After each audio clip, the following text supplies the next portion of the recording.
Sins of the Succubus by Celeste King. Part of the Humans Fight Back collection. Thank you for watching Worlds of Protheka on YouTube. We release daily, free audiobooks that take place in the vast fantasy worlds of Protheka. No matter where you start out, you'll get to know the countless races, continents, cities, and even planets, or different planes.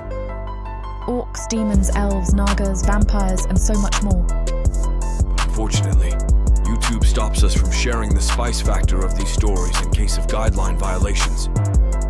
So if you want to listen to all the dirty details, find the unabridged version of any Worlds of Protheka audiobook on worldsofprotheka.com.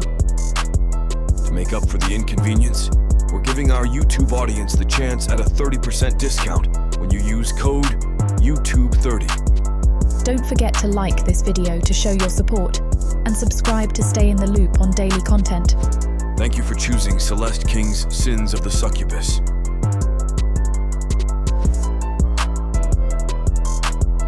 Chapter 1. Thila. The acrid stench of cheap ale and sweat assaults my nostrils as I weave through the crowded bar, balancing a tray of drinks. My skin crawls with each leering gaze that follows me, but I force a smile, knowing it's expected.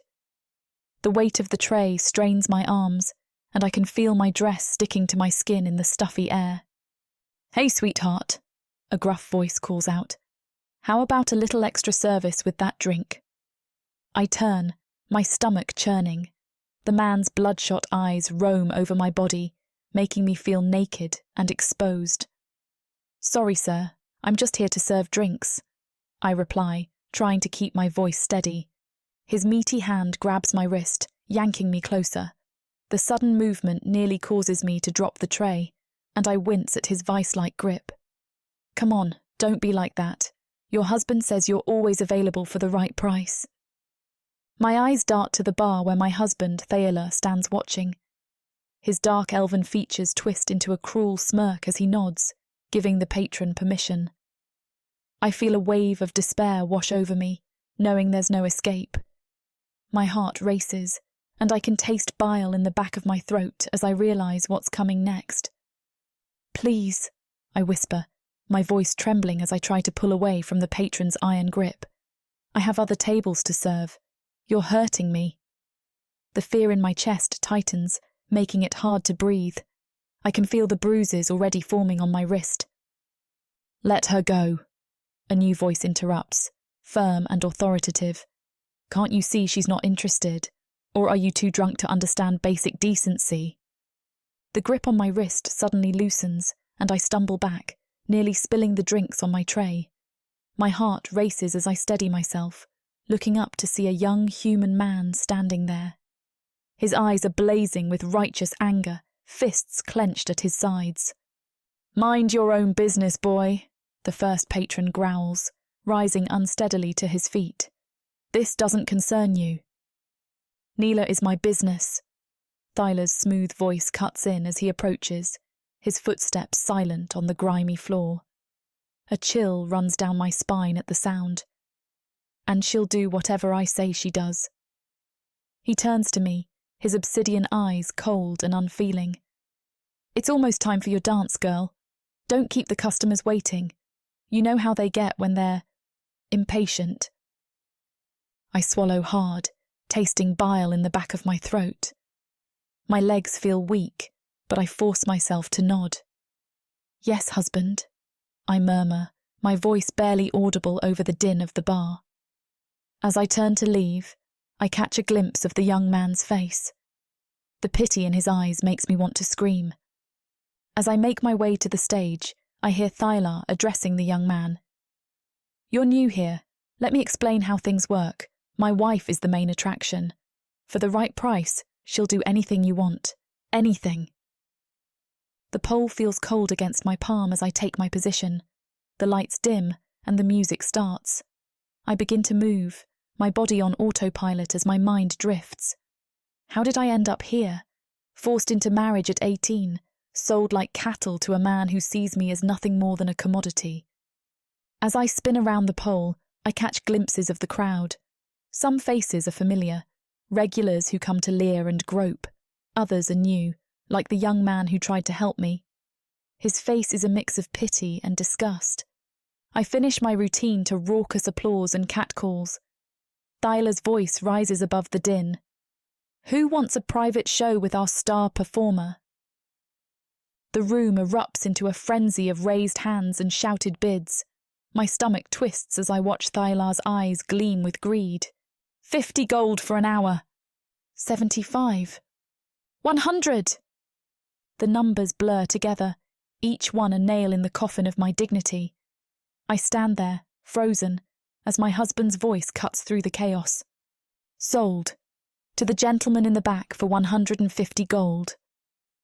My eyes find the winner, a portly merchant with a cruel smirk. I force down the bile rising in my throat and plaster on a fake smile. Thila's hand clamps down on my shoulder, his fingers digging into my skin. Make him happy, dear. We need the coin. I nod mechanically, my voice barely a whisper. Yes, husband. As I lead the merchant to a private room, a serving girl rushes past with a tray of food. The aroma makes my stomach growl painfully, reminding me of the meagre scraps I'm allowed. Hungry, are we? The merchant chuckles. Maybe if you're good, I'll toss you a bone. I bite back a retort, knowing it would only lead to punishment later. Instead, I murmur, That's very kind of you, sir. Hours later, I collapse onto my small cot in the back room, every muscle aching. Thila saunters in, counting a stack of coins. Good night's work, he says, not bothering to look at me. But you're getting soft around the middle. No breakfast for you tomorrow. But I haven't eaten since yesterday morning, I protest weakly. He finally turns, his dark eyes flashing dangerously. Are you complaining? Do you know how many human women would kill to be in your position? Married to a successful businessman, living in comfort. I bite my lip, holding back a bitter laugh. Comfort? Is that what he calls this life of constant degradation and hunger? I'm sorry, I whisper, hating myself for the words. You're right. I'm grateful for everything you've done for me. Thila nods, satisfied. That's better. Now get some sleep. You've got a long day ahead of you tomorrow. As he leaves, I curl up on the thin mattress, wrapping my arms around myself. Tears sting my eyes, but I blink them away. Crying won't change anything. It never has. I lie awake on my cot, staring at the cracked ceiling. The faint sounds of the bar below filter through the floorboards, a constant reminder of my prison. My stomach growls, protesting its emptiness, but I ignore it. Hunger is an old friend now. There has to be more than this, I whisper to the darkness. Doesn't there? But even as I voice the question, I know the answer. On Protheka, human women like me are little more than property. We have no rights, no power, no choices. I've tried to change my fate before, each attempt crushed more swiftly than the last. I remember the time I tried to learn to read, sneaking glances at patrons' newspapers and books. Thila caught me tracing letters in spilled ale one night. What's this? He had snarled, grabbing my wrist. Trying to get ideas above your station. The beating that followed taught me to keep my eyes down and my mind empty. Then there was the time I attempted to save some of my tips, hoping to buy my freedom. A barmaid named Lyra had told me about a secret pocket sewn into her skirts. It's how I'm going to get out of this hellhole, she had whispered, eyes shining with hope. I had been so inspired, I spent weeks carefully hoarding every copper I could. But Thila, ever watchful, noticed the discrepancy in his books. Where's the rest? He had demanded, looming over me. I don't know what you mean, I stammered, heart pounding. His backhand sent me sprawling. Don't lie to me, you worthless rat. He found my pitiful savings easily enough. That night he made me watch as he burned every coin, the flames reflecting in his obsidian eyes. This is all you'll ever be, he had hissed. Accept it. A tear slips down my cheek at the memory. I brush it away angrily. Crying solves nothing. Focus on the little things, I tell myself, voice barely audible. Find joy where you can. It's a mantra I've repeated countless times. The warmth of sunlight on my face during my rare moments outside. The taste of fresh bread when a kind-hearted cook slips me an extra roll. The fleeting camaraderie with other girls trapped in similar situations. These small mercies are all I have left. They're the only thing keeping me sane in this nightmare of a life.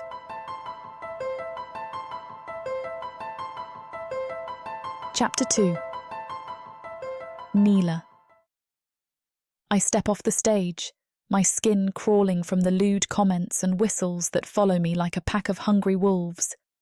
My feet ache, throbbing with each step, and sweat trickles down my back as I hurry to the cramped, dimly lit changing room. The stale air in here is hardly better than the smoke-filled bar, but at least I can breathe for a moment.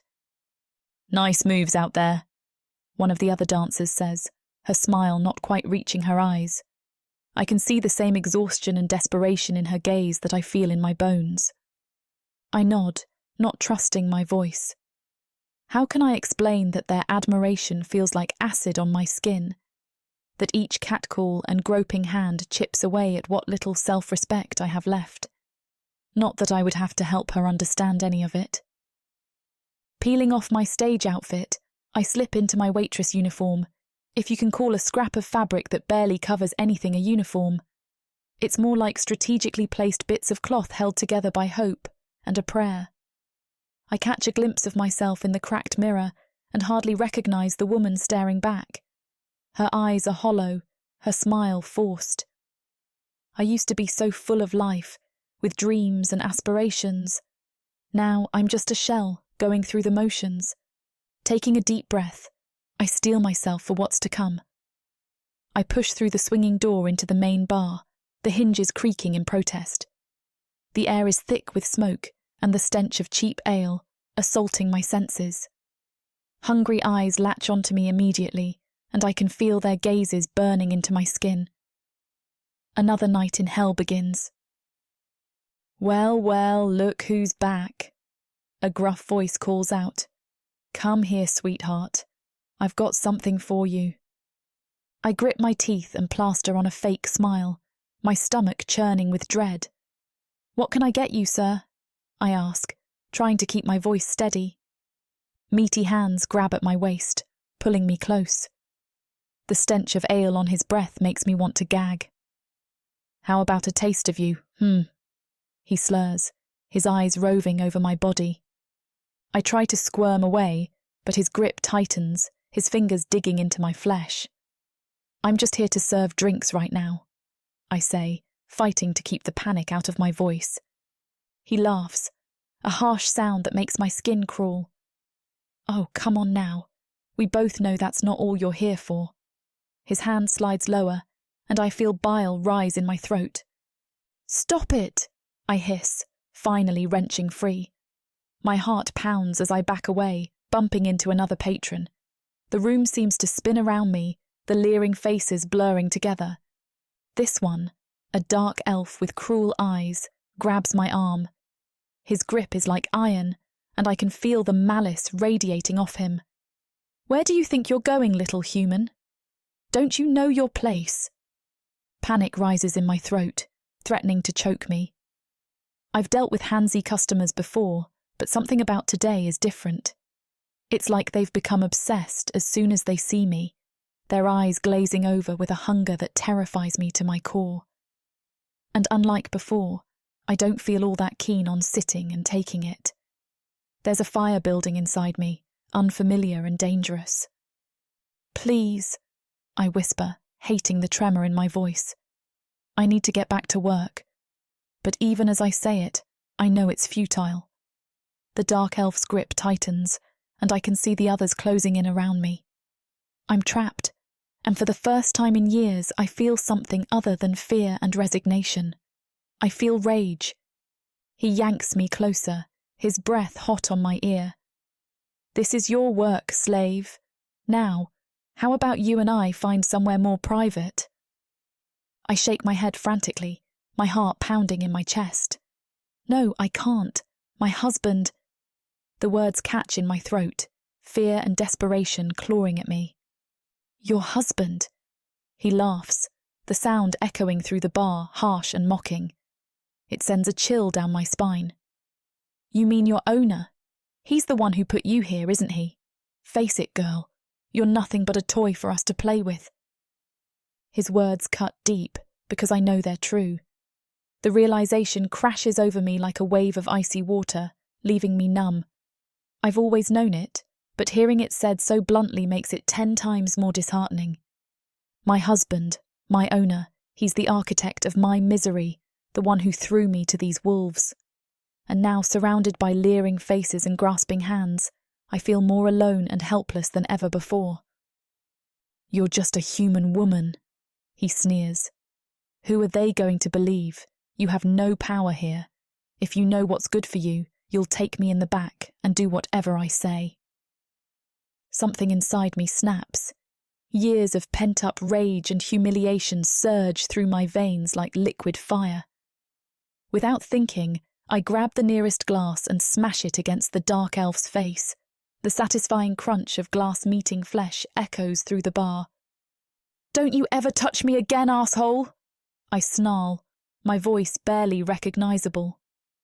The elf staggers back, blood trickling from a gash on his cheek. His eyes narrow dangerously. "You'll pay for that, you little bitch." Before he can lunge at me, my husband materializes between us. For a fleeting moment, hope flutters in my chest. Maybe, just maybe, he'll defend me this time. "What in the 9 hells is going on here?" he demands, his cold gaze sweeping over the scene. I straighten my spine, daring to meet his eyes. This customer was getting between me and my work. I told him no, but he wouldn't listen. My husband's lip curls in disgust, but to my horror, it's directed at me. "Is that so?" He turns to the bleeding elf. "My deepest apologies, sir. It seems my wife has forgotten her place." The elf's anger morphs into a sly grin. "No harm done, as long as she makes it up to me." My stomach churns as my husband nods. "Of course. If he wants to have his way with you, there's an extra charge," he says coldly, not even bothering to look at me. Why did I think that for once he would stand up for me? Every single day as his wife has taught me better.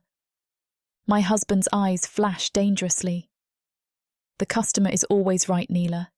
You know this." He leans in close, his breath hot on my ear. "If you know what's good for you, you'll follow the price sheet and do as you're told."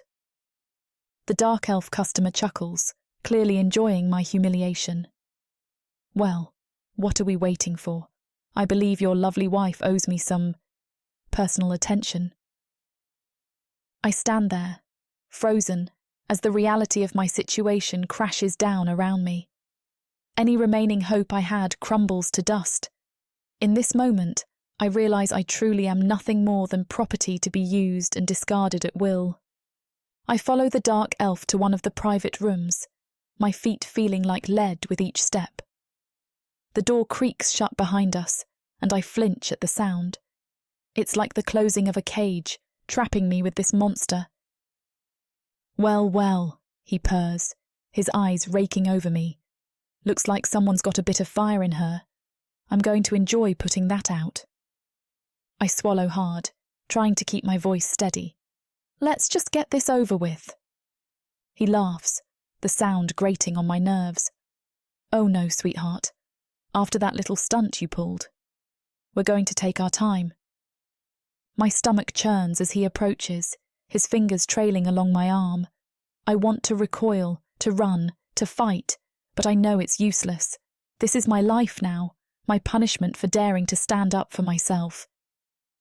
"You know," he says, his breath hot on my neck, "I've always wondered what it would be like to break a human, to see that last spark of hope die in their eyes."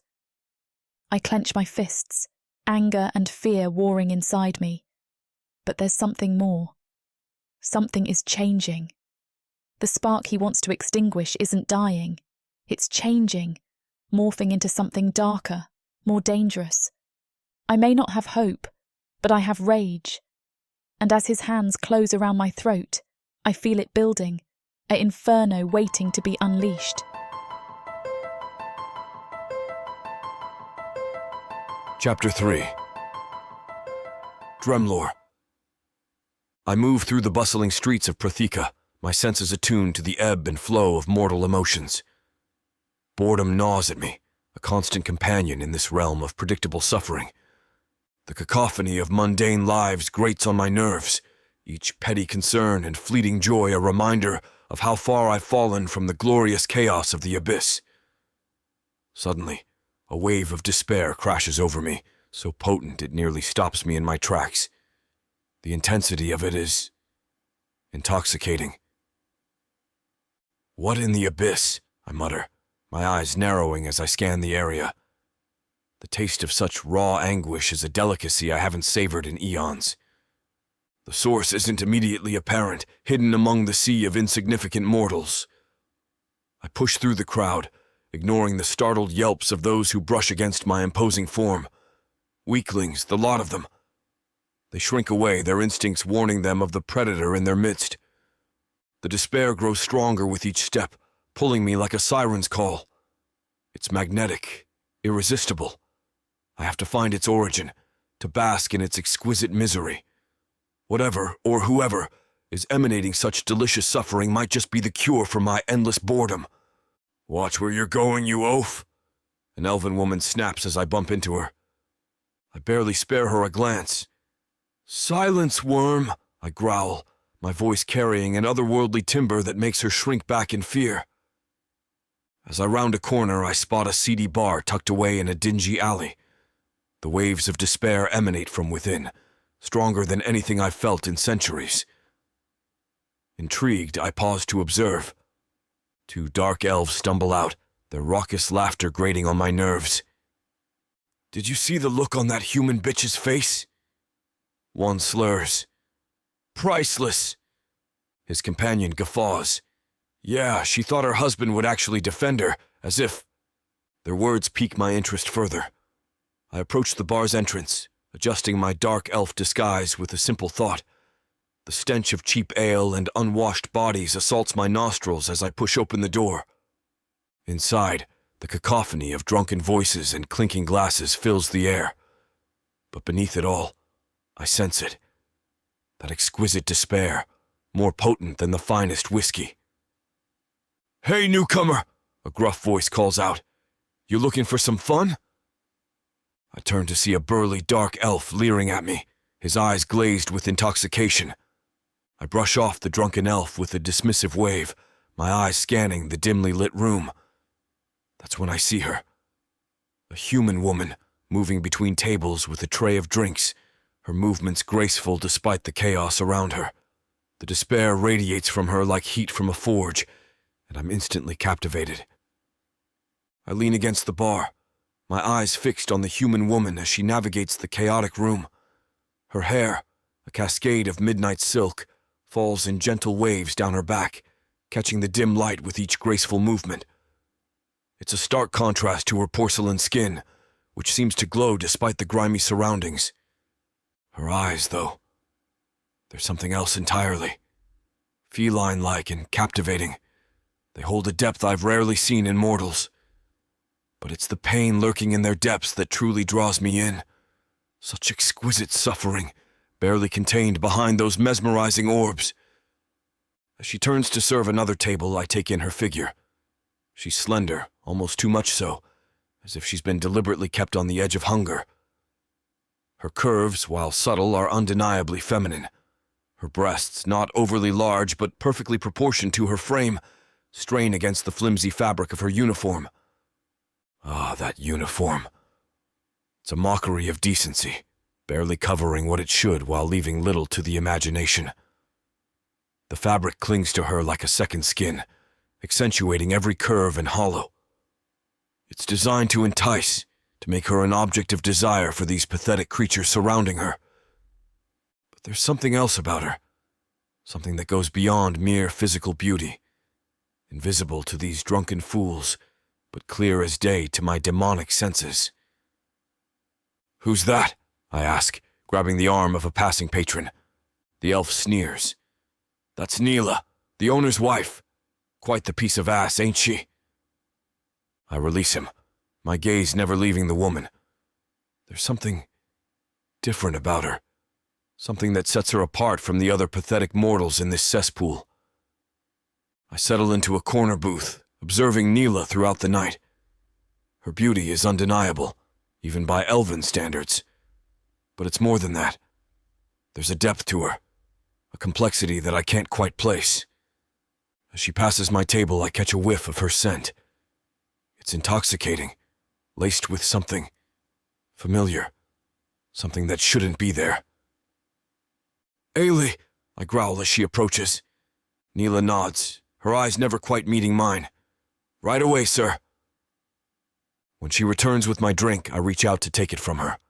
Our fingers brush together. She flinches, and I can feel the fear coursing through her.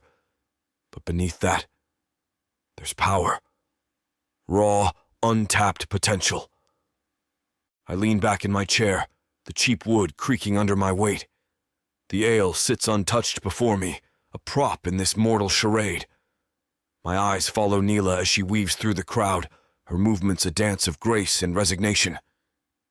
"Fascinating," I mutter, drumming my fingers on the sticky table. A drunken elf stumbles past, nearly spilling his drink on me. I shoot him a glare that sends him scurrying away, whimpering like a beaten cur. Neela glides by again, her tray laden with drinks. Her gaze skims over me, unseeing. To her, I'm just another face in the crowd. But there's something about her, something that tugs at the edges of my consciousness. I catch snippets of conversation as patrons call out to her. "Hey, sweetheart, how about a little private show? Neela, darling, come sit on Daddy's lap." She deflects their advances with practiced ease, her smile never reaching her eyes. But beneath the facade, I sense a storm brewing. The despair rolls off her in waves, intoxicating and familiar. "What are you hiding, little one?" I wonder aloud, my voice lost in the din of the tavern. A boisterous group enters, drawing Neela's attention. I watch as she tenses, her knuckles white around her tray. The leader of the group, a dark elf with a cruel smirk, reaches out and grabs her ass. "There's my favorite little plaything," he leers. Neela's smile falters for a moment, and I catch a glimpse of something darker. A flash of power that's gone as quickly as it appeared. "Welcome back, sir," she says, her voice steady despite the tremor I detect beneath. "Your usual table?" As she leads them away, I narrow my eyes. There's more to this human than meets the eye. The despair that drew me here is only part of the puzzle. Beneath it all, there's a wellspring of untapped potential. I settle in for a long night of observation. The mystery of Neela has piqued my interest, and I intend to unravel it, thread by tantalizing thread. Chapter 4. Neela. The air in the bar shifts, a palpable tension seeping into every corner. I can feel it in my bones, an electric current that sets my nerves on edge. Something's different tonight. I'm wiping down a table, my movements mechanical and practiced, when I catch snippets of hushed conversation from a group of regulars huddled in the corner. Their voices are low, but in the din of the bar, they carry just far enough for me to hear. "Did you see him come in?" a Naga whispers, his forked tongue flicking nervously. I can't help but notice how his scales shimmer in the dim light, betraying his agitation. "Who?" His orc companion grunts, taking a swig from his tankard. The smell of ale wafts over, mingling with the ever-present stench of sweat and desperation that permeates this place. "The new guy looks like a dark elf, but there's something off about him." The Naga's eyes dart around, as if afraid of being overheard. I try not to eavesdrop, but their words pique my interest. My gaze darts around the room, searching for this mysterious newcomer. The usual crowd of drunks and lowlifes fills the bar, but I don't spot anyone who stands out as particularly unusual. I heard he's actually a demon. Another patron chimes in, his voice barely above a whisper. He leans in closer, his breath reeking of cheap spirits. From the abyss itself.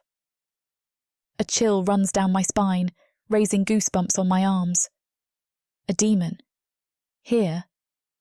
I shake my head, trying to focus on my work. It's probably just drunken gossip, I tell myself.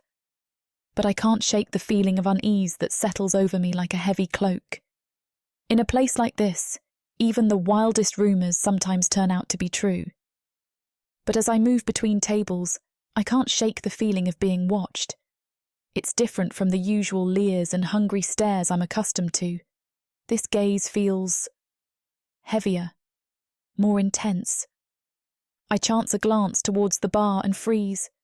There, among the crowd, sits a dark elf I've never seen before.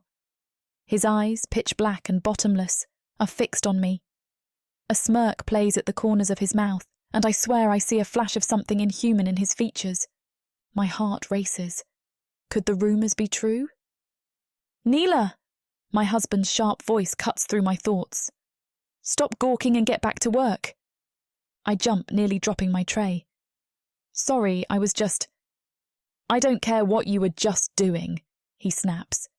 There are customers to serve, and don't forget about the private rooms later. I nod meekly, my momentary fascination giving way to familiar dread. As I turn to head back into the crowd, I catch the dark elf, or demon, still watching me. His gaze feels like a physical touch, sending shivers across my skin.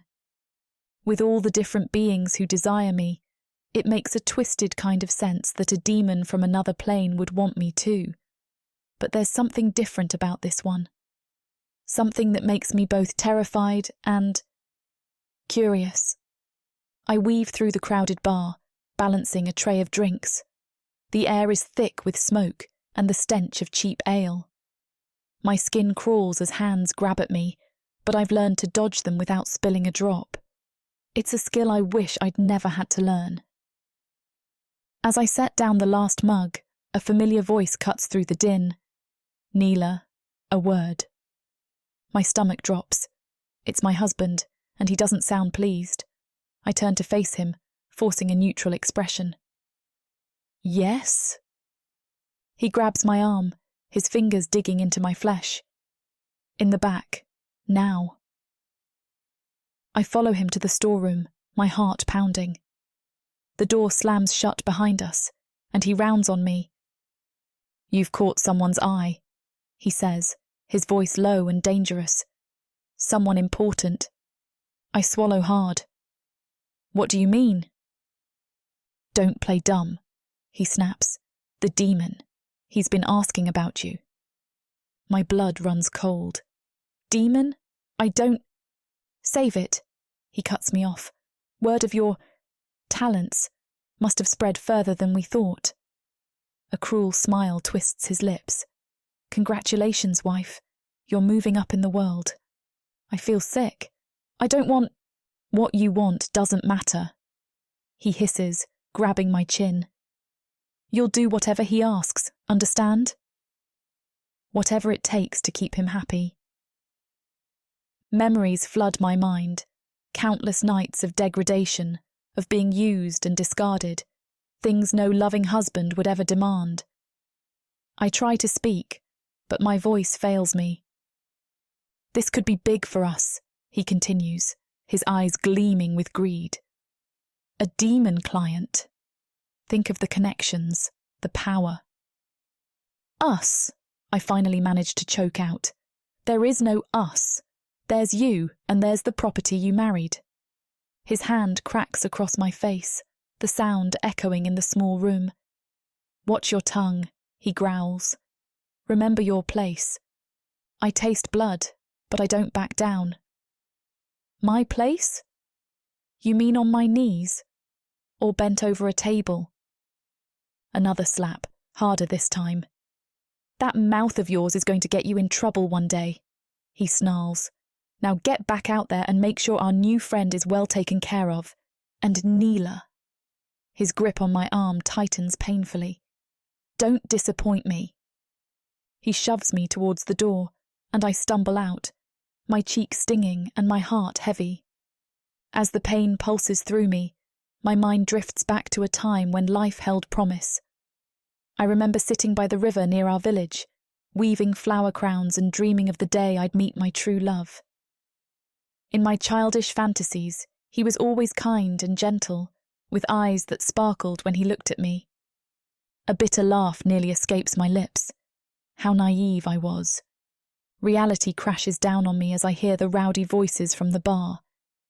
My husband's words echo in my head. Make sure our new friend is well taken care of. I close my eyes, fighting back tears. What if one day I end up pregnant? Whose child would it be? The thought makes me sick. Neela! My husband's voice cuts through my thoughts. Get out there now. I take a deep breath and step out. He grabs my arm, his fingers digging into my flesh as he steers me towards the bar. See that one? He points to a dark-haired figure seated alone. Even from here, I can feel an aura of power radiating from him. That's the demon. Go, talk to him. Do whatever he wants. I swallow hard, but No buts, he hisses. This could be huge for the bar, for us. You mean for you, I mutter. He tightens his grip. What was that? Nothing, I say quickly. You'll do as I say, Neela. Remember your place, he threatens, my mutterings clearly not flying under his nose unheard. My place? I repeat in outrage, letting my anger get the best of me. Is that what you call this hell you've trapped me in? Thila raises his hand, ready to hit me for a third time. I fight the instinct to flinch away, to make myself as small as possible the same way I have since I married this monster. Go ahead, I grit out instead. Give these fine patrons a show. I'm sure they'd love to see how you treat your prized possession. Thyla's eyes dart around the room, and his hand quickly returns to his side. This isn't over, he promises, before stomping away. I take a deep breath, steeling myself for what's to come. My husband's threat hangs over me like a storm cloud, his words echoing in my mind. With leaden feet, I make my way towards the demon. He sits alone at the bar, an aura of power and danger radiating from him. As I draw closer, I notice how different he looks from the other patrons. His features are too perfect, too sharp. His eyes, when they meet mine, seem to hold the depths of the abyss itself. Chapter 5. Dremlor. I lean back in my chair, a smirk playing on my lips as I watch the scene unfold before me. The dark elf, all puffed up with his own importance, gesticulates wildly at the human woman. She's a sight to behold, that one.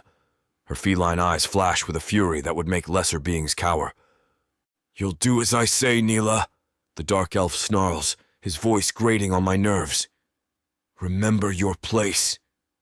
Neela. It rolls off the tongue like silk, fitting for a creature of such exquisite beauty. She stands her ground, chin raised in defiance. My place, she hisses. Is that what you call this hell you've trapped me in? I can't help but chuckle. Her spirit is as intoxicating as her appearance. The dark elf's face contorts with rage, his hand raised as if to strike her. I tense, ready to intervene, but Neela beats me to it. Go ahead, she taunts. Give these fine patrons a show. I'm sure they'd love to see how you treat your prized possession. Gods, but she's got balls.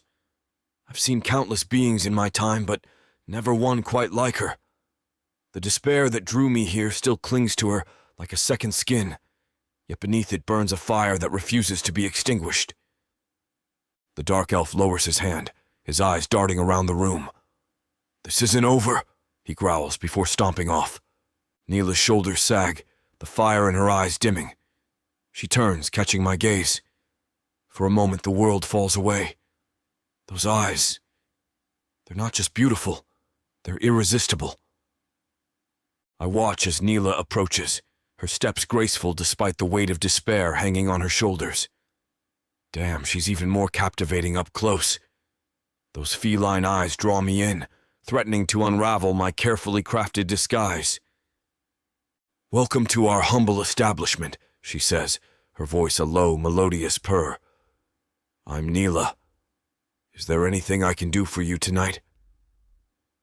The double meaning in her words isn't lost on me. Images of what I'd like her to do flash through my mind, but I push them aside. There's more to this woman than meets the eye, and I'm determined to uncover her secrets. I clear my throat, suddenly aware of how unused to casual conversation I am. "Neela," I repeat, savoring the name on my tongue. A fitting name for one so intriguing. She raises an eyebrow, a hint of amusement flickering in her eyes. Intriguing? That's a new one. Most patrons aren't quite so eloquent. I smirk, leaning back in my chair. I'm not most patrons. "No," she agrees, her gaze sweeping over me. "You're certainly not." The air between us crackles with tension. I struggle to find the right words, cursing my lack of practice in mortal interactions. "Perhaps you'd care to join me for a drink?" I finally manage, gesturing to the empty seat across from me. Neela hesitates, her eyes darting to where her husband had disappeared. I'm not sure that would be wise." "Afraid of your keeper?" I taunt, immediately regretting my words as her face hardens. "You don't know anything about me," she snaps, turning to leave. Damn it. I reach out, careful not to touch her. "Wait. I apologize. That was uncalled for." She pauses, surprise evident on her face. "Did you just apologize?" I shrug, uncomfortable with the admission of fault. "Don't get used to it. Now, about that drink?" I watch as Neela's eyes dart between me and the drink I've offered. She's like a cornered shadow cat, all grace and danger, ready to bolt at the slightest provocation. "I appreciate the offer, but I can't sit," she says, her voice low and cautious. I lean back, crossing my arms. "And why not?" She shifts her weight, uncomfortable. "It's not allowed. I'm not allowed to sit." A growl rumbles in my chest. "Darling, I don't give a damn what's allowed. Sit down." Neela's eyes widen, a mix of surprise and... is that interest? She hesitates for a moment, then slowly lowers herself into the chair across from me. "You're not like the others," she murmurs, her gaze locked on mine. I grunt. "Obviously, don't insult me." As we talk, I feel something unexpected stirring within me. It's not just her beauty or the intoxicating despair that drew me here. There's a spark in her, a fire that refuses to be extinguished despite the hell she's endured. "Tell me, Neela," I say, leaning forward. "What do you want out of life?" She laughs, a bitter sound. "Want? I stopped wanting things a long time ago." "Nonsense," I counter. "Everyone wants something, even if it's just to survive another day." Neela's eyes flash, and for a moment I catch a glimpse of the strength hidden beneath her fragile exterior. "Fine. I want freedom. I want to never feel another man's unwanted hands on me. I want..." She trails off, shaking her head.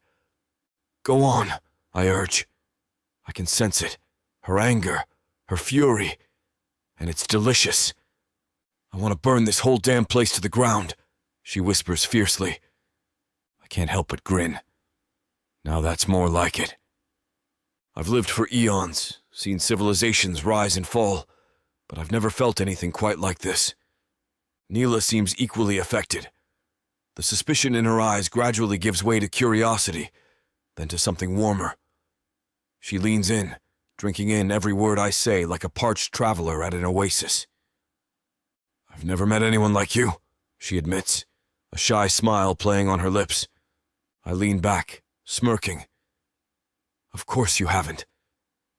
I lean in closer, my eyes locked on Neela's. The fire in her gaze is intoxicating, a perfect match for the inferno raging inside me. You know, darling, there's something about you that sets you apart from every other creature in this place.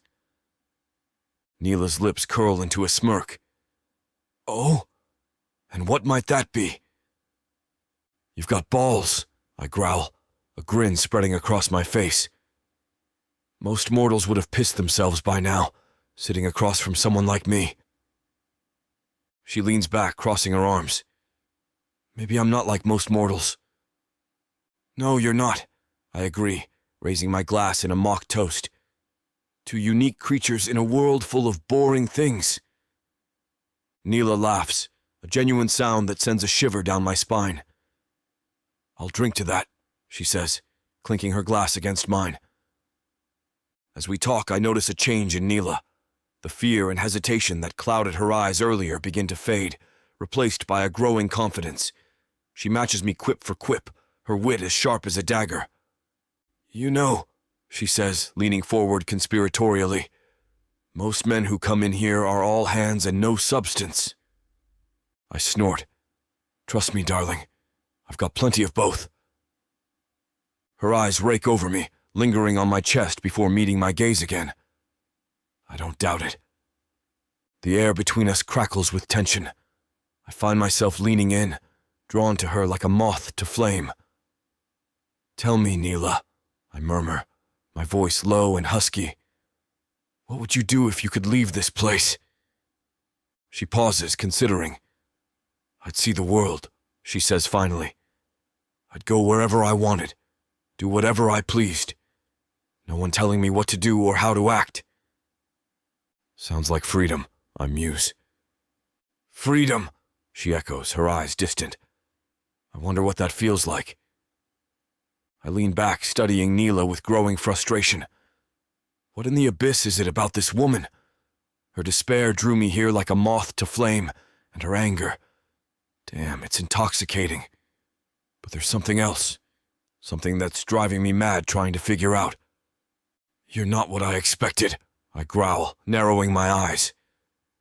Neela raises an eyebrow. Oh? And what did you expect? A broken toy, I admit. But you're different. She laughs, a bitter sound that sends a shiver down my spine. Trust me, I'm plenty broken. I lean forward, my voice low. No, you're not. That's what's so damn infuriating about you. Her eyes widen, a flicker of surprise crossing her face. You don't know me.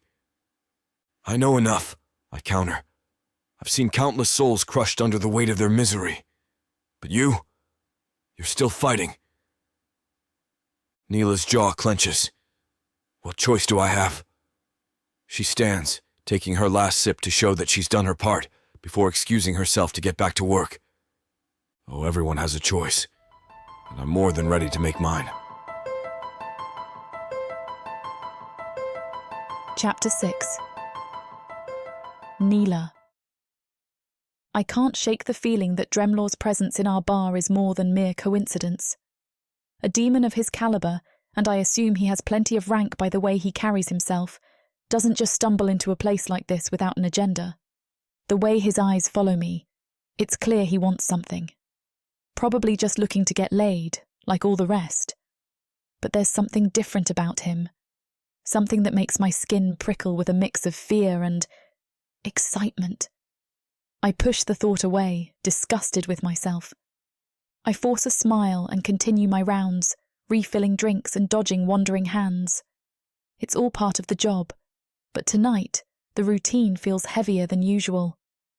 My skin crawls with each lewd comment, each unwanted touch.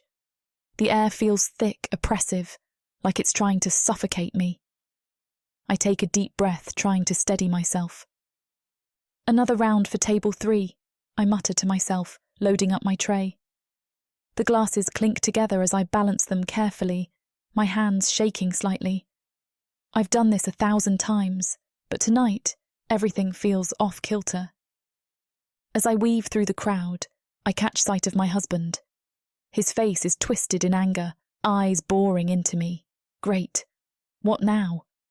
My stomach drops, and I feel my heart start to race. I've learned to fear that look. He storms over, grabbing my arm and yanking me close.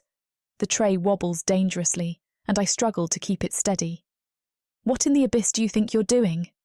He hisses, his breath hot on my face. I can smell the alcohol, and I fight the urge to gag. My job, I snap back, pulling away. What's your problem? My problem? He laughs, but there's no humour in it.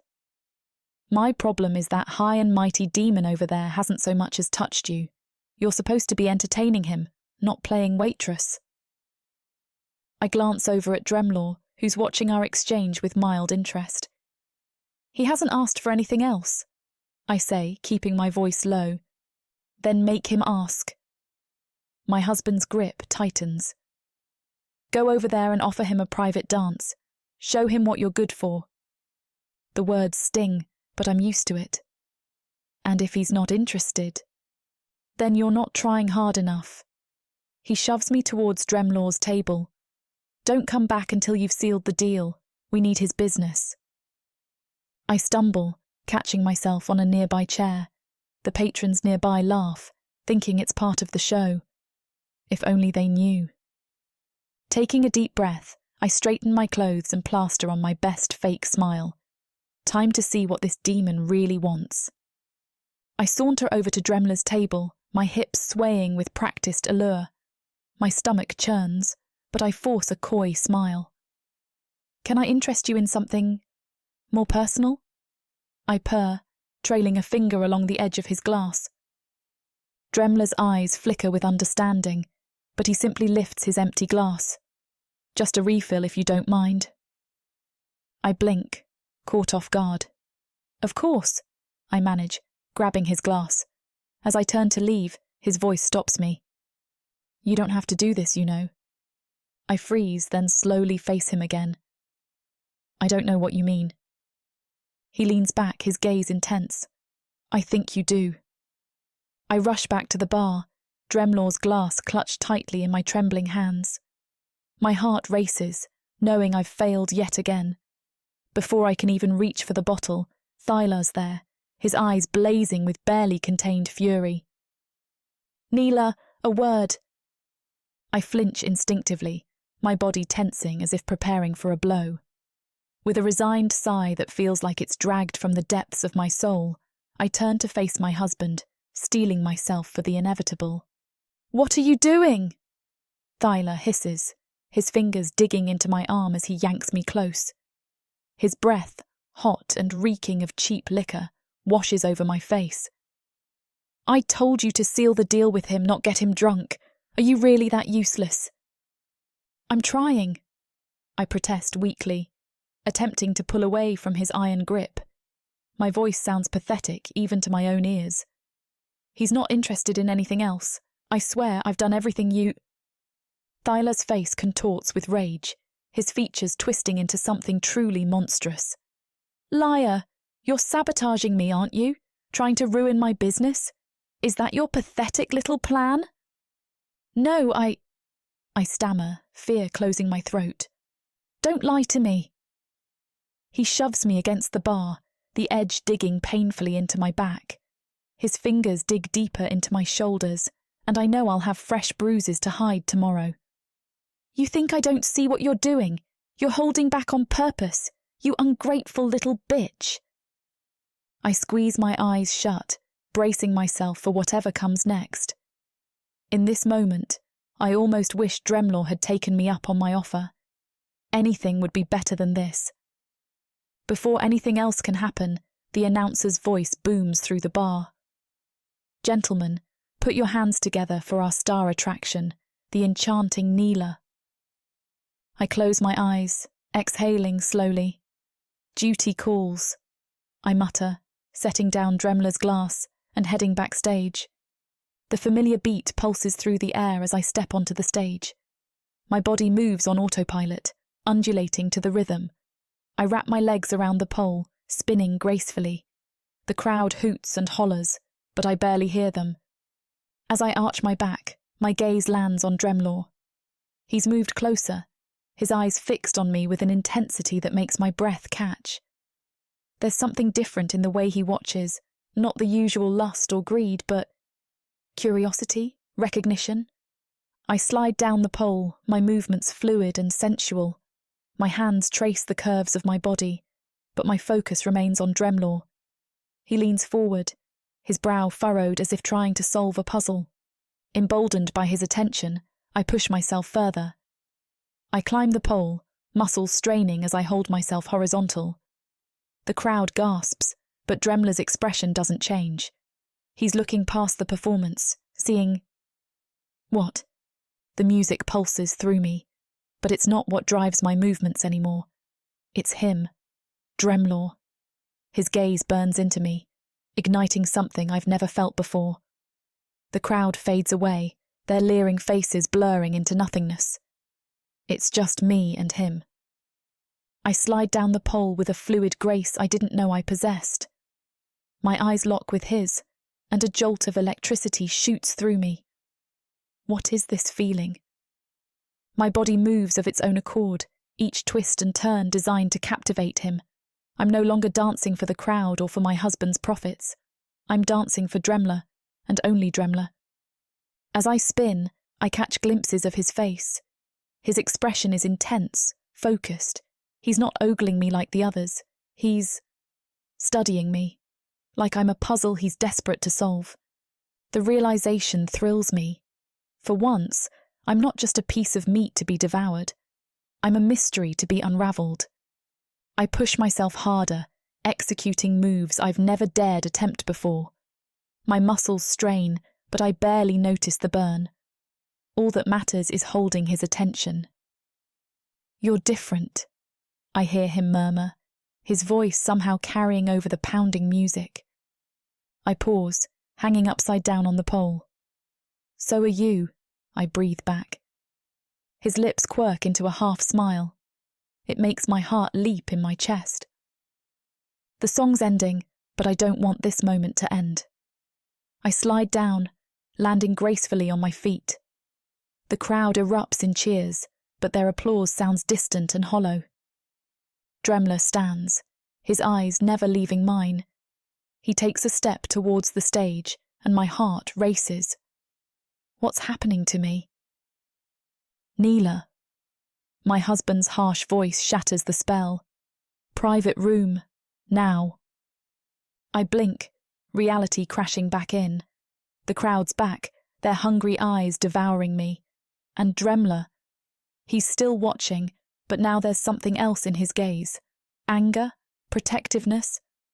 The spell breaks as the announcer's voice cuts through the applause. "Let's hear it for Neela, folks. Don't forget, private dances are available for our VIP guests." I stand, bowing mechanically as I catch my breath. As I leave the stage, I can still feel Dremlor's gaze burning into my back.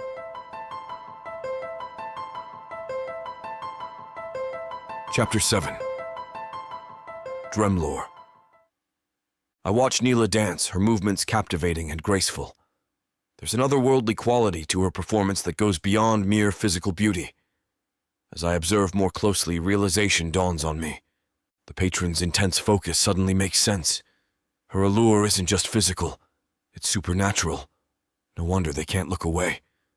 I feel a mix of fascination and respect for this extraordinary being who doesn't even seem aware of her true nature. She possesses the soul of a succubus. Neela finishes her dance and steps off stage. Her husband immediately corners her, gesticulating angrily. I move closer, catching snippets of their heated exchange. "You're not trying hard enough," he hisses. "That demon's been here all night and hasn't spent a dime on extras." "I can't force him," Neela protests, her voice low but firm. I decide it's time to intervene. Striding over, I clear my throat loudly. They both turn, startled by my sudden appearance. "Pardon the interruption," I say smoothly. I turn to Neela, meeting her wary gaze. I'd like to request your company privately, for the entire night. I produce a hefty pouch of coins, its weight substantial. I trust this will suffice. Her husband's eyes widen at the sight of the money. He practically salivates, reaching for the pouch. Pathetic. He has no idea of the true treasure standing right beside him. I pull it back, addressing Neela directly. I hand the pouch of coins directly to Neela, ignoring her husband's greedy gaze. Her eyes widen as she feels the weight of it. This is a lot, she says, her voice a mix of surprise and suspicion. I lean in close, my voice low and intimate. You're worth every coin, darling. Now, shall we find somewhere more private? Neela hesitates, glancing at her husband. He nods eagerly, practically shoving her towards me. I resist the urge to snap his neck for treating her like property. Instead, I offer Neela my arm, which she takes tentatively. I follow Neela into the private room, my eyes never leaving her slender form. She moves with a grace that belies her human appearance, further confirming my suspicions about her true nature. As soon as we're inside, she makes a beeline for the window, her fingers trembling slightly as she draws the heavy curtains shut. I turn and lock the door with a soft click. The sound seems to snap Neela out of her daze. She whirls around, her feline eyes flashing with a mixture of fear and anger. You're not the man I thought you were, she spits, her voice trembling with emotion. I can't help but chuckle, the sound low and menacing. Oh, darling, I'm no man at all.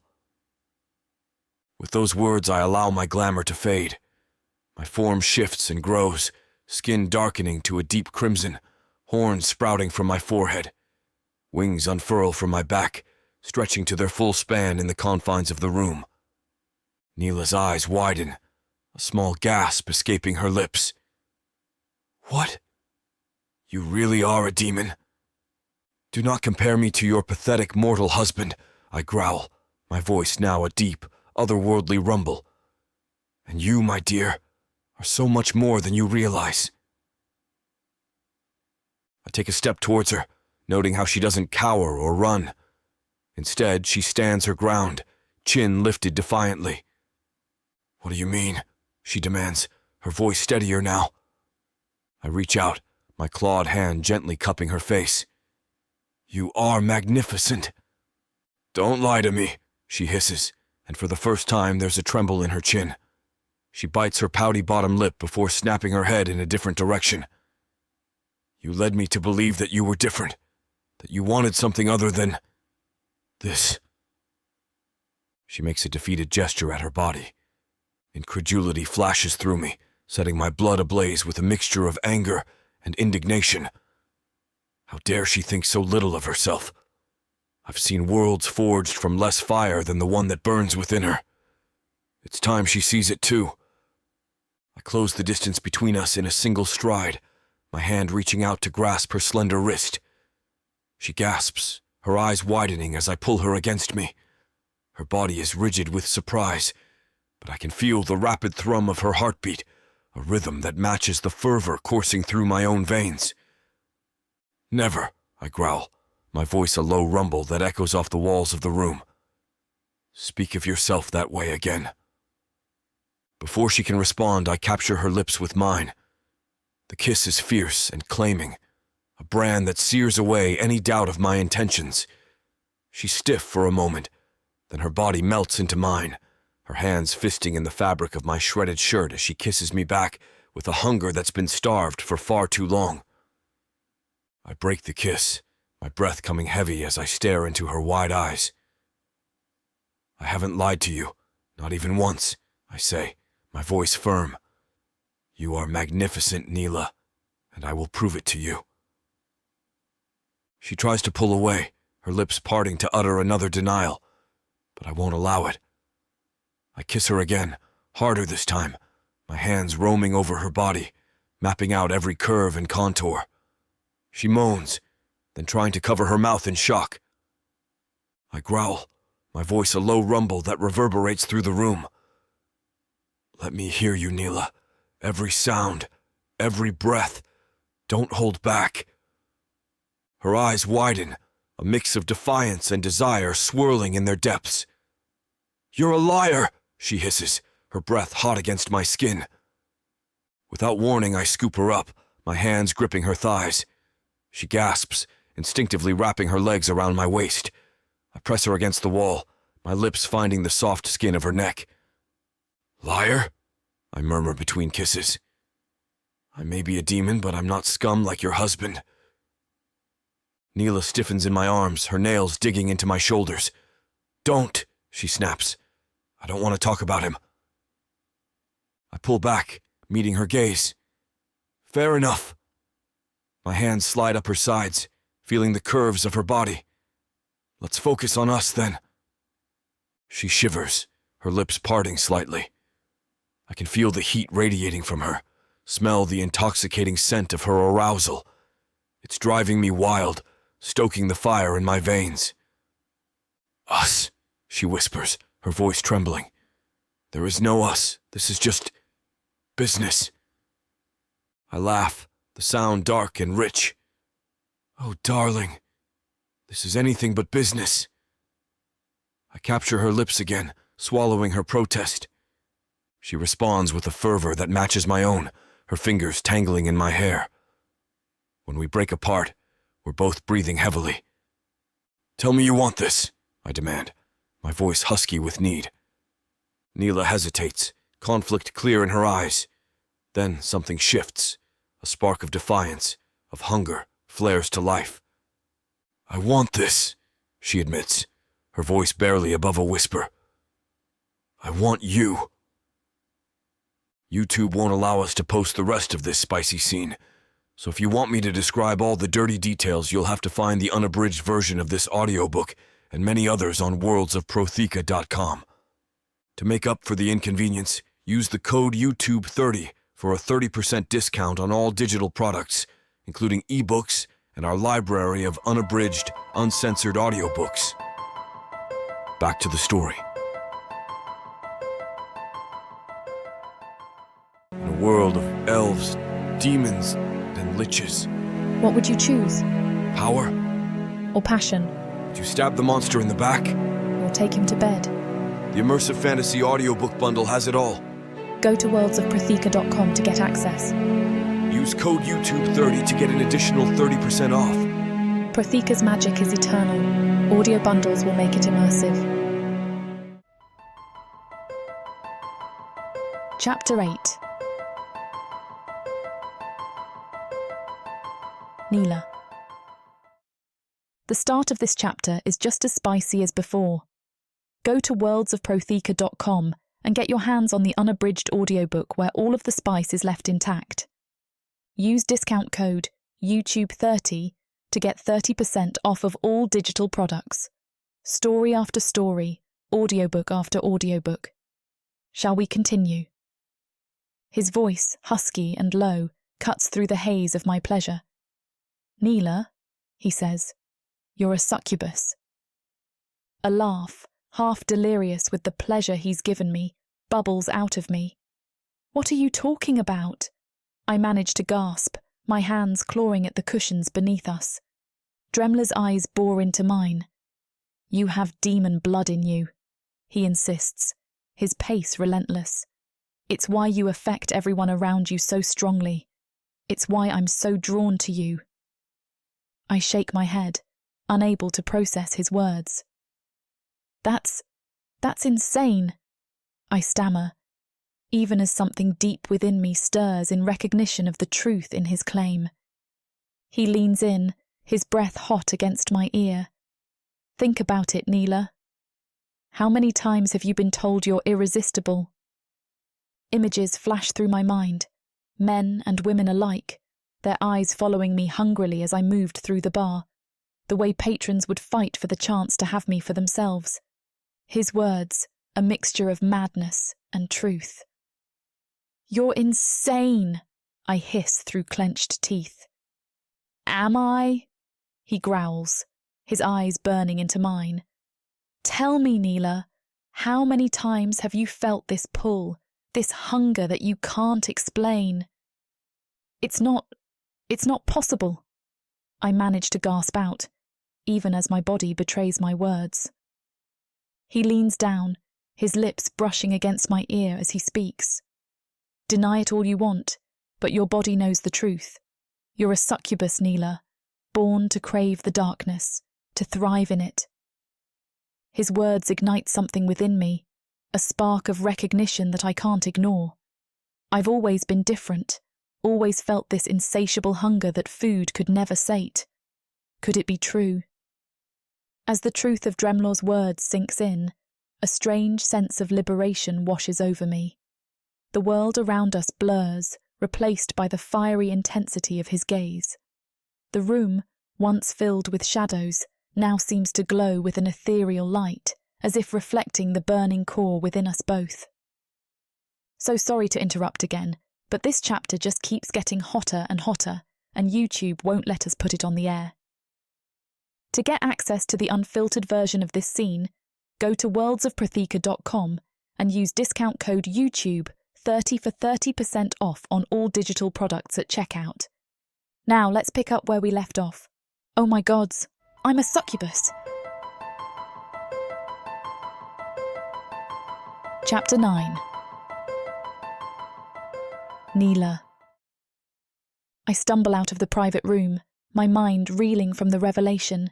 A succubus, Mr. The word echoes in my head, explaining so much yet leaving me with 1,000 more questions. Adjusting my new uniform, I make my way back to the bar floor.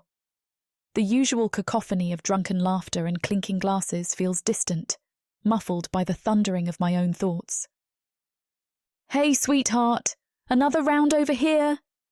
A patron's voice cuts through my daze. I nod mechanically, my body on autopilot as I fetch the drinks. My eyes dart around the room, seeing the leering gazes of the patrons in a new light. Have they always looked at me this way? Or is this newfound awareness playing tricks on my mind? As I set down the drinks, I catch a glimpse of my reflection in a polished surface. Those feline eyes stare back at me, suddenly alien. How could I have been so blind? Neela! My husband's harsh voice snaps me back to reality. He storms towards me, his face contorted with greed. "Where's the money?" "Hand it over. Now." I blink, momentarily confused. "What?" "Don't play dumb with me," he snarls, grabbing my arm. "The coin that demon gave you. I want it." The fog in my mind clears, replaced by a simmering anger. "It's mine," I say, my voice low but firm. His eyes narrow dangerously. "Everything you earn belongs to me. You know the rules."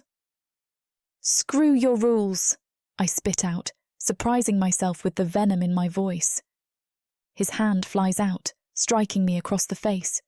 The sound of the slap echoes in the sudden silence of the bar. For a moment, I'm frozen, the sting of the blow sharp against my cheek. Then something snaps inside me. With a strength I didn't know I possessed, I wrench my arm free and shove him away. "Don't you ever touch me again," I growl, my voice barely recognizable. Before he can react, I turn and storm out of the bar, pushing past gawking patrons. The cool night air hits me as I burst into the alley, but it does nothing to quell the fire raging inside me. I throw my head back and let out a primal scream, raw and full of years of pent-up frustration and rage. The sound echoes off the alley walls, a testament to my newfound power and the fury that comes with it. As the echoes fade, I stand there, chest heaving, fists clenched. For the first time in years, I feel truly alive, and absolutely terrified of what that might mean. The night air cools my flushed skin as I stand in the alley, my heart still racing from the confrontation. Suddenly, the shadows seem to thicken, coalescing into a familiar form. Dremlor steps out of the darkness, his eyes glowing with an otherworldly light. "Well, well," he purrs, his voice a low rumble that sends shivers down my spine. "Looks like someone's finally found her backbone." I straighten up, meeting his gaze. "What do you want?" He chuckles, the sound rich and dark. I want to make you an offer, my little succubus in training. I'm listening, I say, curiosity overriding my wariness. Dremlor's lips curl into a wicked grin. For every time you can make a mortal say the words, Neela, that's not respectable, I'll remove a tormentor from your life. Your choice who goes. My eyes widen. And what's the catch? Clever girl, he says, stepping closer. The scent of brimstone and something darker fills my nostrils. Each time, you'll move closer to embracing your true demonic nature. It's a win-win, wouldn't you say? I bite my lip, considering. And if I refuse? Dremlor shrugs, his muscular form rippling with the movement. Then you go back to your miserable life, serving drinks and spreading your legs for whoever has the coin. Your choice. I stand there, my mind reeling from Dremlor's offer. The alley seems to spin around me as I try to process everything. A succubus. The word echoes in my head, bringing clarity to a lifetime of confusion. Well, kitten? What'll it be? Dremlor's voice cuts through my thoughts, low and tempting. I look up at him, studying his chiselled features.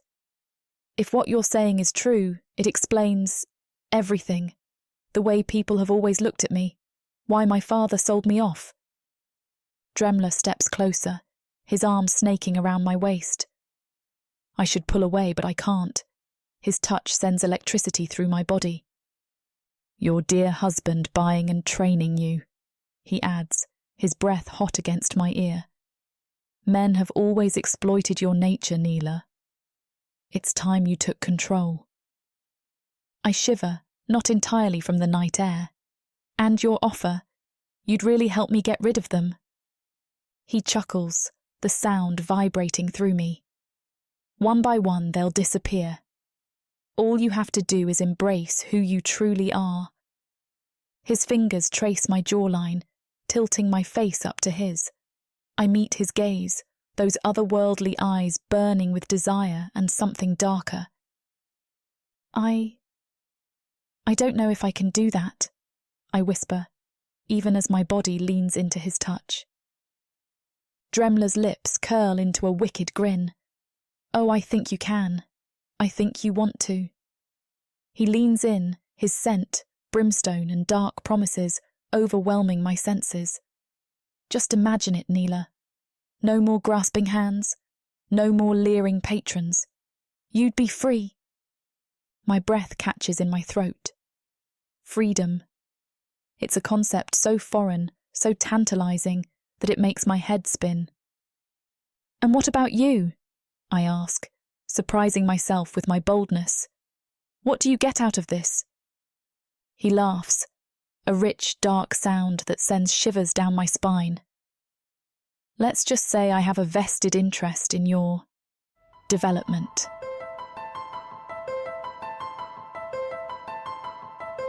Chapter 10.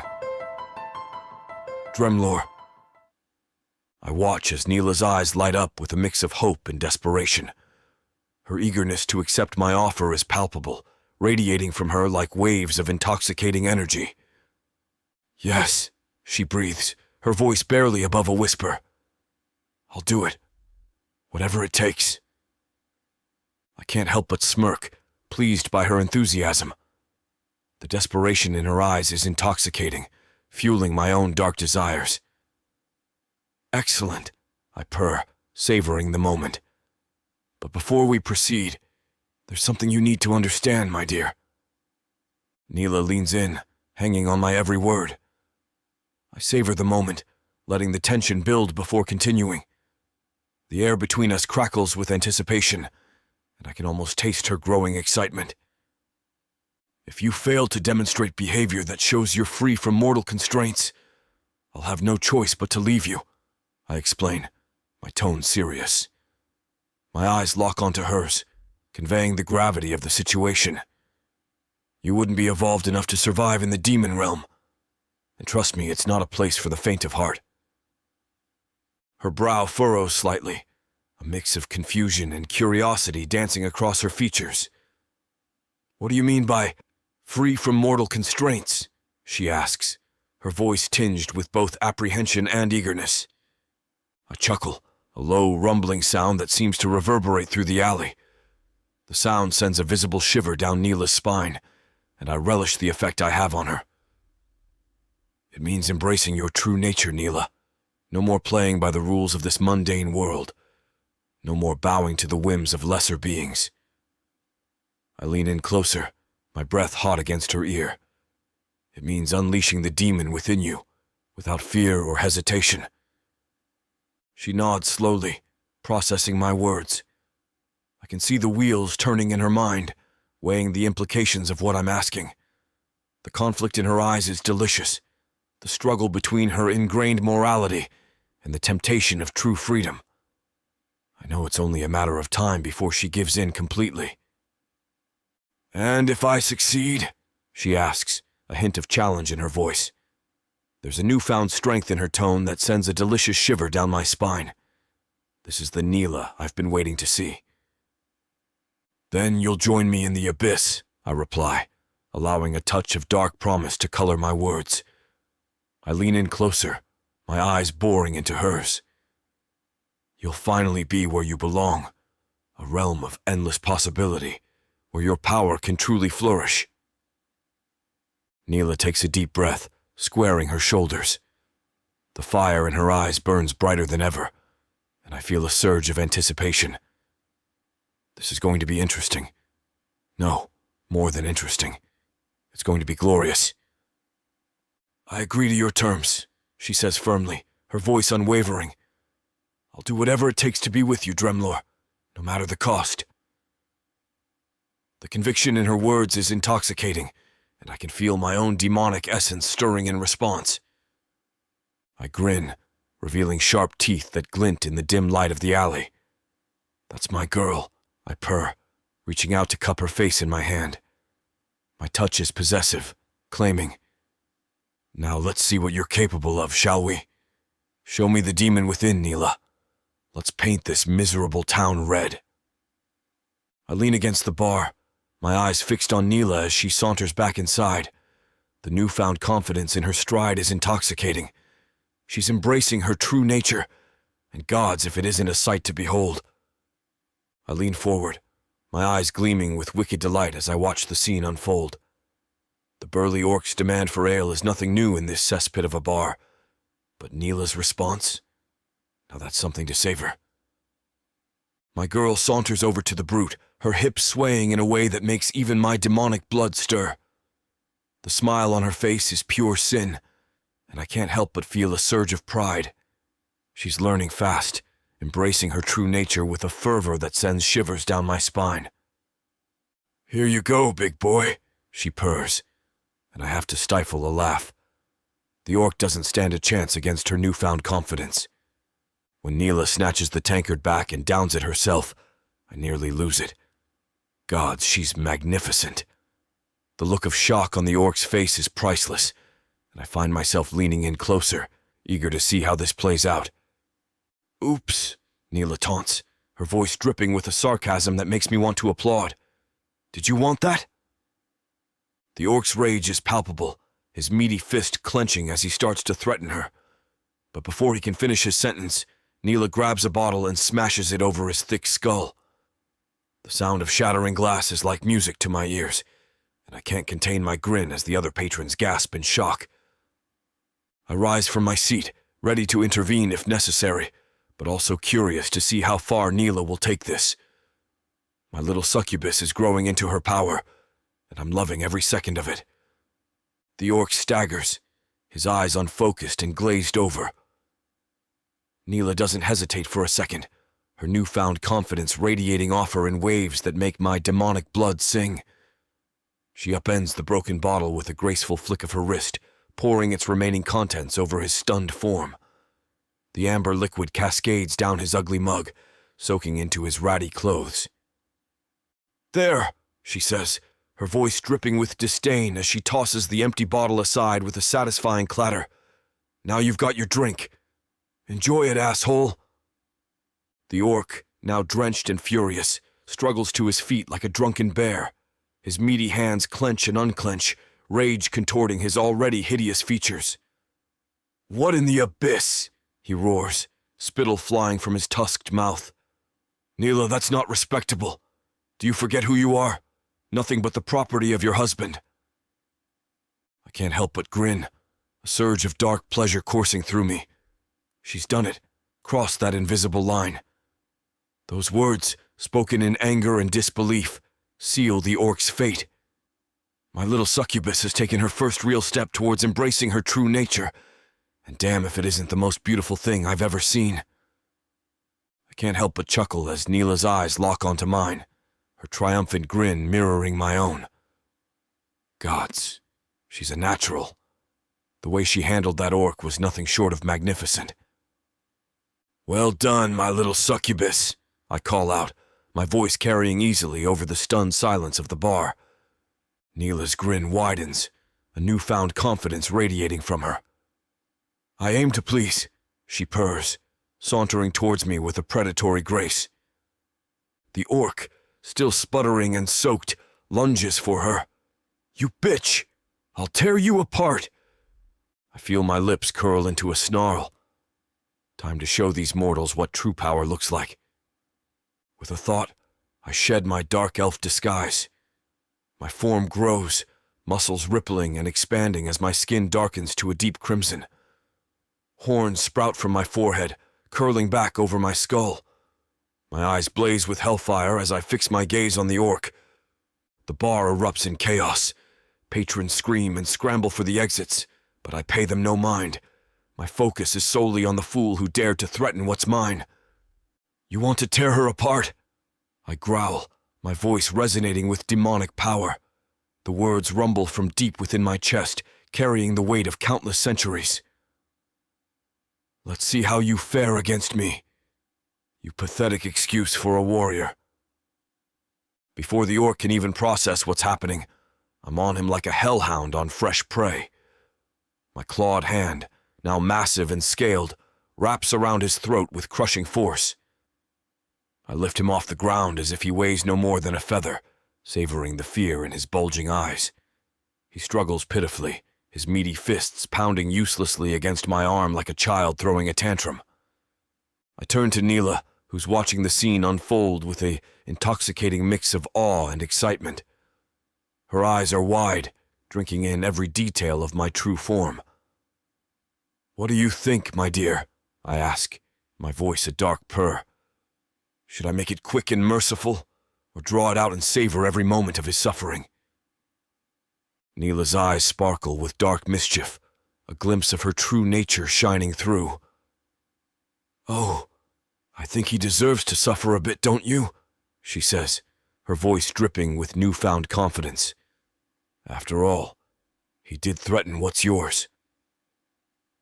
I laugh, a sound that sends shivers through the remaining patrons and probably half the neighborhood. The orc in my grasp whimpers pathetically. "As you wish, my delightful little succubus. Let the games begin."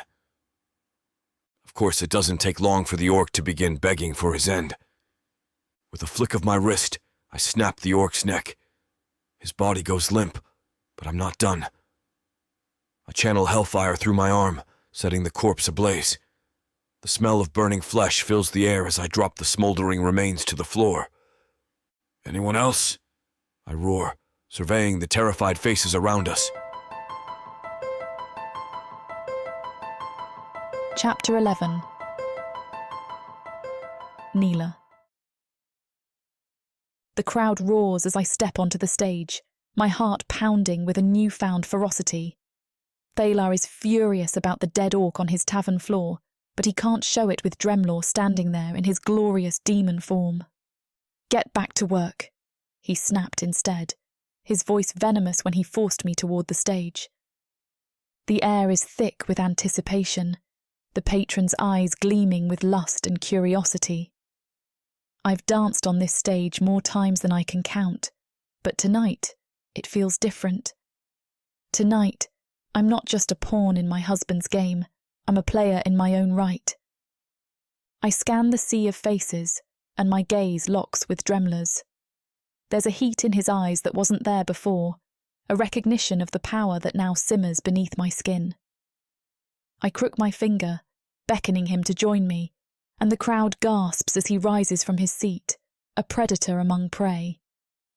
As he approaches, I can feel the pull of our connection, a tangible force that sets my nerves alight. "Thought you could lend a little help up here," I say, my voice laced with a sultry confidence that I've never felt before. He smirks, those fiery eyes raking over me. "I'm at your service," he replies, the timbre of his voice sending shivers down my spine. The music starts, a seductive melody that weaves its way through the smoky air. I move with purpose, each sway of my hips, each roll of my shoulders a testament to the new life coursing through my veins. I feel powerful, in control, and as I wrap my arms around Dremlor's neck, pulling him into the dance, I know he feels it too. I grind against him, the friction between us igniting a fire that threatens to consume us both. His hands find my waist, gripping me tightly as I slide down his body, my movements fluid and uninhibited. The crowd watches, entranced, as I straddle him, my breath hitching as I feel the evidence of his arousal pressing against me. The cheers of the audience fuel my courage, and I find myself going further than I ever have before. I'm no longer just dancing. I'm performing a ritual, a celebration of the succubus that I am. I can feel the energy in the room shifting, bending to my will, and I revel in it. Dremlor's breathing grows ragged, his control slipping as I continue my seductive assault. I can feel the tension coiling within him, a storm waiting to break, and I'm the only one who can unleash it. "Neela," he growls, his voice barely more than a whisper. "You're playing with fire." I lean in, my lips brushing against his ear. "Maybe I want to get burned," I purr, and the crowd goes wild. But the revelry is short-lived. A hush falls over the room as a group of men in heavy robes push their way through the throng, their faces set in grim disapproval. The vicars of the Hearthkeeper, known for their ironclad morality and thinly veiled corruption, have come to cast their judgment upon us. One of them, a tall, gaunt figure with a sneer that could curdle milk, points a bony finger at me. "This display is an affront to the sanctity of human virtue," he bellows, his voice echoing through the silence. I tilt my head, affecting an innocent expression. "And who are you to judge what brings joy and pleasure?" I ask, my tone light, but the challenge is clear. The vicar's eyes narrow, his disgust palpable. "You are a blight upon the moral fabric of our society," he hisses. "Such lewdness is not fit for any respectable establishment." I laugh, the sound like the tinkling of bells against the backdrop of his vitriol. Respectable? And here I thought we were in a tavern, not a temple. Dremlor rises to his full height beside me, a silent sentinel of dark power. The vicar's gaze falters as it meets his, the fire in his eyes dimming just a fraction. "Sinful human," he mutters under his breath, the words barely audible over the pounding of my heart. "This is not respectable." I lock eyes with Dremlor, a silent understanding passing between us. His lips curl into a wicked grin, and in an instant, his magnificent wings unfurl. The crowd gasps, but their shock is short-lived as Dremlor wraps an arm around my waist and extends his other toward the vicar's. In a blur of motion and a rush of wind, we're transported from the seedy bar to the grand, austere interior of the vicar's temple. The sudden shift leaves me momentarily disoriented, but I quickly regain my composure, relishing the looks of terror on the vicar's faces. Dremlor's voice booms through the sacred hall, dripping with contempt. "If you were true vicars, you'd be helping the people. But you've become corrupted, which is why you visit strip clubs instead of guiding the faithful." The tallest vicar, his face ashen, stutters, How dare you bring your demonic presence into this holy place?" I can't help but laugh. "Holy? Please. Your hypocrisy stinks worse than the back alley of the bar. Dremlor's eyes blaze with hellfire as he advances on the cowering men. You claim to serve the Hearthkeeper, yet you prey on the vulnerable. You're nothing but parasites in fancy robes. The vicars huddle together, their earlier bravado evaporating like mist in the sun. The gaunt one who had pointed at me in the bar raises his hands, his voice quavering as he calls out, "Hearthkeeper, protect us from this unholy demon." Silence. The grand hall echoes with their desperate pleas, but no divine intervention comes. I saunter forward, revelling in their fear. "Looks like your gods abandoned you. Can't say I blame them." The youngest vicar, barely more than a boy, falls to his knees. "Please, have mercy. We didn't mean any harm." Dremlor's laugh is cold and cruel. "Mercy? Like the mercy you've shown to those you were meant to protect." I watch in awe as Dremlor unleashes his full demonic power. The vicar's screams echo through the temple as he tears into them, his claws rending flesh and his teeth gnashing bone. Blood splatters across the ornate floor, staining the pristine marble with streaks of crimson. "Please, mercy," one of them begs, crawling away on his hands and knees. Dremlor's laugh is cold and cruel. "Mercy? Like the mercy you showed Neela?" I feel a surge of dark satisfaction as Dremlor rips the man's head clean off his shoulders. The sight of their bodies strewn across the temple floor fills me with a twisted joy. These men, who had preached virtue while orchestrating my suffering, are finally getting what they deserve. These bastards are the ones who tore me from my family. They arranged for me to be taken. My mother, she resisted their control, so they punished her by taking me. Of course, they slaughtered her soon after. My marriage to Thila was their doing. They sanctioned it, knowing full well what that dark elf bastard would do to me. They didn't care that I was nothing but a tool to be used, to be lent out. The air in the temple is thick with the coppery scent of blood, a stark contrast to the lingering incense of prayers long forgotten. I watch with a mix of horror and satisfaction as Dremlor dispatches the vicars with brutal efficiency. Their screams are music to my ears, a chorus of retribution for all the years of torment they inflicted upon me and countless others. Dremlor's wings fold neatly against his back as he turns to face me, a sanguine spectre of vengeance. His eyes, once aflame with wrath, now smoulder with a primal hunger that mirrors the pulsing ache between my legs. I can't tear my gaze away from him, from the raw power that radiates from every pore of his being. I saunter toward the altar, my hips swaying with pure seduction as lust radiates from my very skin.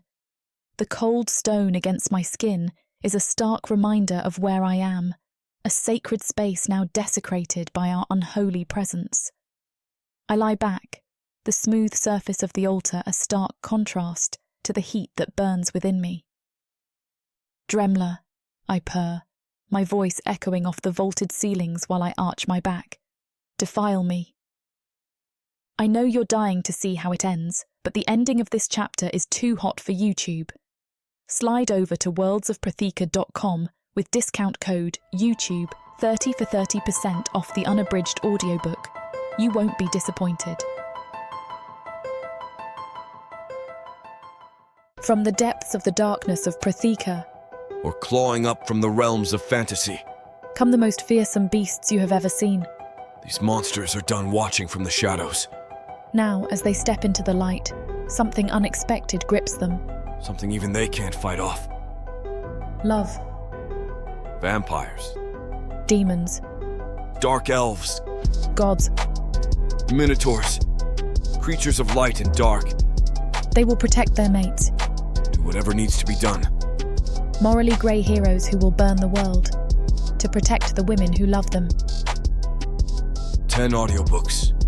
Fall into over 60 hours of fantasy romance. 20 ebooks. Over 1 million words of these brutes who will protect their women. Even if they might destroy themselves in the process.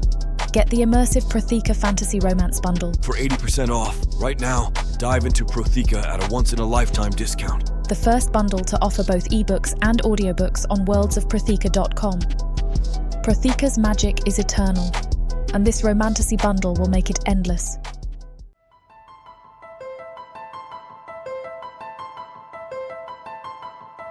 Chapter 12. Neela. Lying on the altar, I feel the cool stone against my skin, a stark contrast to the heat that radiates from Dremlor's body as he towers over me. His eyes, burning with an otherworldly fire, rake over my form, stripping me bare as though he can see beneath my flesh. There's a savage hunger in his gaze, a hunger that both thrills and terrifies me. The rest of this scene is too steamy for YouTube. To get your hands on the full scene, grab the unabridged version of this audiobook from worldsofprotheka.com. With promo code YouTube30, you can even get 30% off of this book and any other digital product on the site. I slide off the altar, my legs still trembling from our intense encounter. Scanning the temple, I spot a pristine white robe draped over a nearby statue. Ironic. I snatch it, relishing the soft fabric against my skin as I wrap it around my body. Dremlor watches me with a smirk. Covering up already? I prefer you bare. Would you rather I share my body with others? I retort, tying the sash. He growls possessively, a sound that sends shivers down my spine. I'll return to you soon, Neela. Don't get into too much trouble without me. No promises, I wink, heading towards the temple exit. As I step outside, the cool night air hits my face. I take a deep breath, feeling more alive than ever before. That's when I hear it, a muffled cry coming from a nearby alley. My newfound demonic instincts kick in, drawing me towards the sound. I peer around the corner and spot a dark elf backing a young elven woman against the wall. Come on, sweetheart, he leers. Just a little taste. No one has to know. The girl whimpers, trying to shrink away. Please, just let me go. Something inside me snaps. I've been that girl too many times to count. Not anymore. I stride into the alley, my voice dripping with sweet venom. Excuse me. The dark elf whirls around, his eyes widening as he takes in my appearance. Well, what do we have here? Another little treat. As I round the corner of the alley, I let the robe slip from my shoulders, revealing my naked body beneath the moon's pale glow. The dark elf's eyes widen in surprise, then darken with lust as he takes in the sight of me.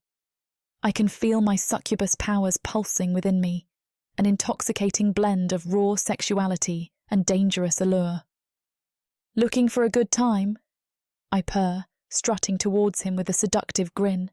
My hips sway with each step, and I let my feline eyes lock onto his, drawing him in like a moth to a flame. He gulps, his gaze raking over my form. What are you? I laugh softly, the sound a melodic caress in the cool air. I'm exactly what you need tonight. I close the distance between us, my fingers trailing along his chest as I press my body against his. Let's forget about the girl, I whisper, nipping at his ear. She's not important, it's just you and me now. He groans, his resolve weakening as my powers seep into him. But the girl! I pull back slightly, giving him a look of mock disappointment. Do you want her, or do you want me? With a growl, he pushes the young elven woman aside, his hands reaching for me.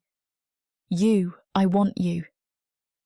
I smile, letting my energy wrap around him, clouding his mind with desire.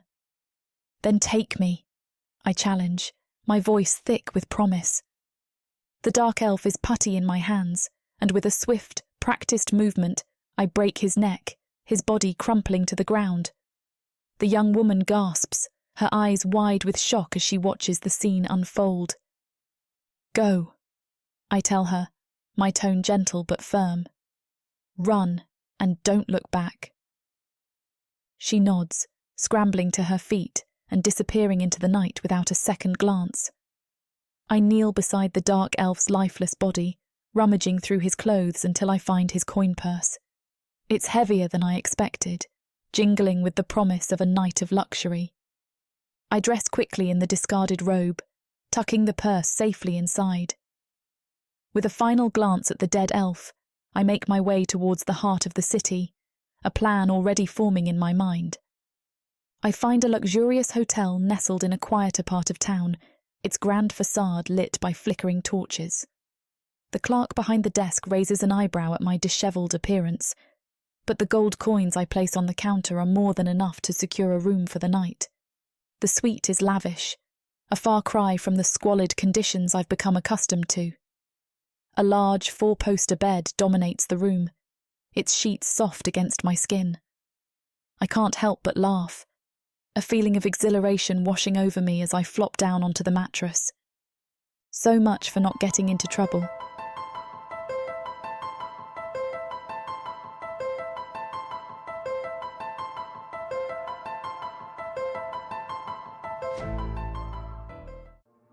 There isn't much left of the world after the orcs came. Savage. Brutal. Merciless. If you're a woman, you're property. Even to other humans.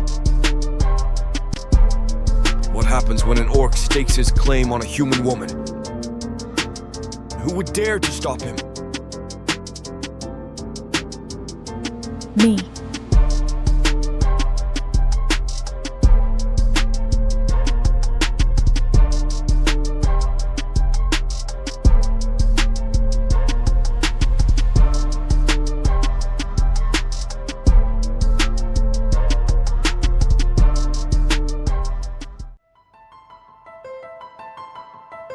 Chapter 13.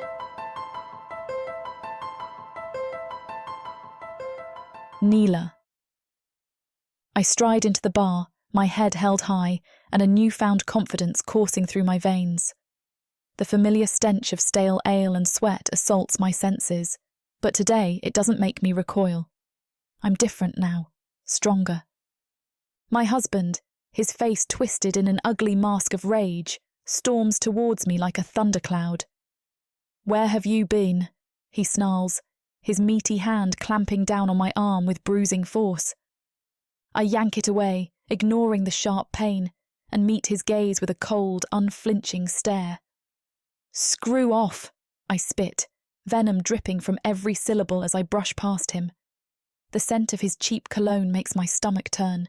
His jaw drops, eyes widening in disbelief. He's clearly not used to this level of defiance from me. "What did you just say to me?"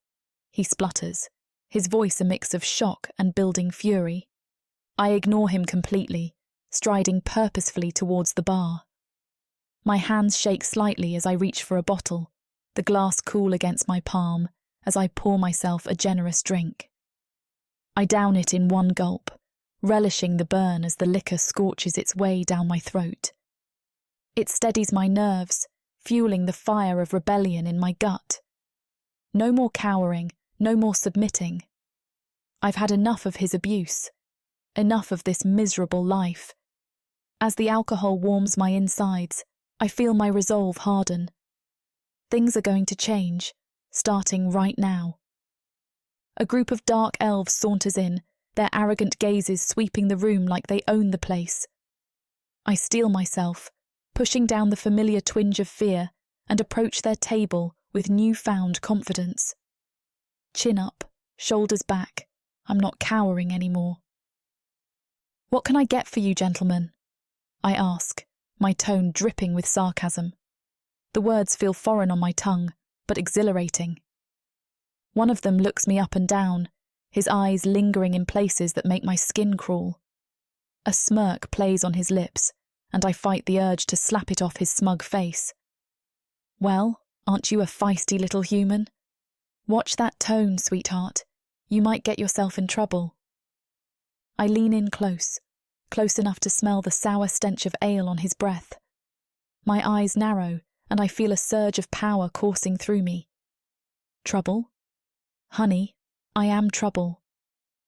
The words come out in a low purr, and I'm surprised by how much I mean them.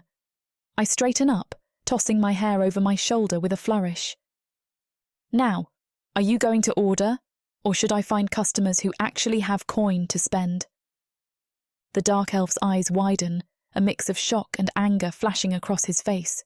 His pointed ears twitch, and I can see his companions shifting uneasily in their seats. "You insolent little bitch," he snarls, fists clenching on the table. "Do you have any idea who we are?" I feel my heart racing, but I don't back down. This new boldness is intoxicating, and I'm not about to let these bastards intimidate me. Not anymore. I laugh, the sound sharp and humorless, echoing through the dingy bar. "Do you have any idea how little I care?" I retort, my gaze sweeping over them dismissively. The newfound power coursing through my veins emboldens me, making their threats seem hollow and pathetic. Another elf leans forward, his angular face twisted with malice. His voice is low and threatening, dripping with venom. "You should be careful with your words, considering your position here." His eyes rake over me, a reminder of the countless times I've been objectified in this hellhole. But I'm done cowering. I meet his gaze unflinchingly, my own eyes flashing with defiance. "And you should be careful what you say to me," I hiss back, my voice steady and cold. "Your opinions mean less than nothing now." The words taste sweet on my tongue, a delicious rebellion against years of subjugation. The tension at the table is palpable, crackling like electricity in the stale air. But I stand my ground, a smirk playing on my lips. Let them try something. I'm not the same helpless girl they're used to pushing around. My fingers tingle with an unfamiliar energy, and I wonder what would happen if I unleashed it. I feel my heart skip a beat as the dark elf's words hang in the air, his face a mask of shock and indignation. "That's not very respectable," he sputters, clearly unused to being spoken to this way by someone he considers beneath him. The phrase I've been waiting for. But where's Dremlor? My eyes dart around the bar, searching for any sign of him, but he's nowhere to be seen. The pit in my stomach grows deeper with each passing second. I can feel the weight of the elves' stares, heavy and predatory, making my skin crawl. "What's the matter, sweetheart? Cat got your tongue?" The dark elf sneers, leaning back in his chair. His eyes rake over me, and I fight the urge to shrink away. I force a smile, trying to maintain my composure. My heart pounds in my chest, but I won't let them see my fear. "Just wondering if you're all talk, or if you actually plan on ordering something," I retort, surprised by the steadiness in my voice. Another elf chimes in, his voice dripping with disdain. "Maybe we should order you instead. That husband of yours doesn't seem to mind sharing." His words hit me like a slap, reminding me of my husband's callous disregard for my well-being. My fingers curl into fists at my sides, nails digging into my palms. Where is Dremlor? I think, panic starting to set in. Did I miss my chance? The familiar feeling of helplessness threatens to overwhelm me, but I push it down, clinging to the newfound strength I've discovered within myself. "I'm not on the menu," I snap, my voice sharper than intended. The words come out with a force that surprises even me, and for a moment I see uncertainty flicker in their eyes. The first elf stands, towering over me. His bulk casts a shadow, and the stench of ale on his breath makes me want to gag. "Everything's for sale in this place, darling, including you." His words are a grim reminder of the reality I've lived with for far too long. "Back off," I warn, but my voice trembles slightly. I hate the weakness in my tone, but I can't help it. Years of abuse and degradation have left their mark, and old habits die hard. "Or what?" He reaches out, his fingers brushing my arm. The touch sends a jolt of revulsion through me. and I feel something stir deep inside, a power I don't yet understand, but one that's begging to be unleashed. Just as the situation grows tense, a chill sweeps through the bar. The dark elves freeze, their eyes widening in terror. I feel a presence materialize beside me, powerful and familiar. Dremlor stands there in his true form, his eyes blazing with otherworldly fire. Dremlor, I breathe, relief washing over me. I wasn't sure if you heard. He cuts me off with a gentle touch on my arm. I always hear you, Neela. You never leave my sight. The dark elves scramble back, nearly falling over themselves in their haste to retreat. Dremlor's lips curl into a predatory smile. You seem concerned, gentlemen, he says, his voice low and menacing. Perhaps you'd like to rephrase your offer to the lady? I can't help but smirk at their fear. What's wrong? Cat got your tongues? Dremlor chuckles, the sound sending shivers down my spine. It's a deep, resonant laugh that seems to vibrate through the air itself, making the hairs on the back of my neck stand up.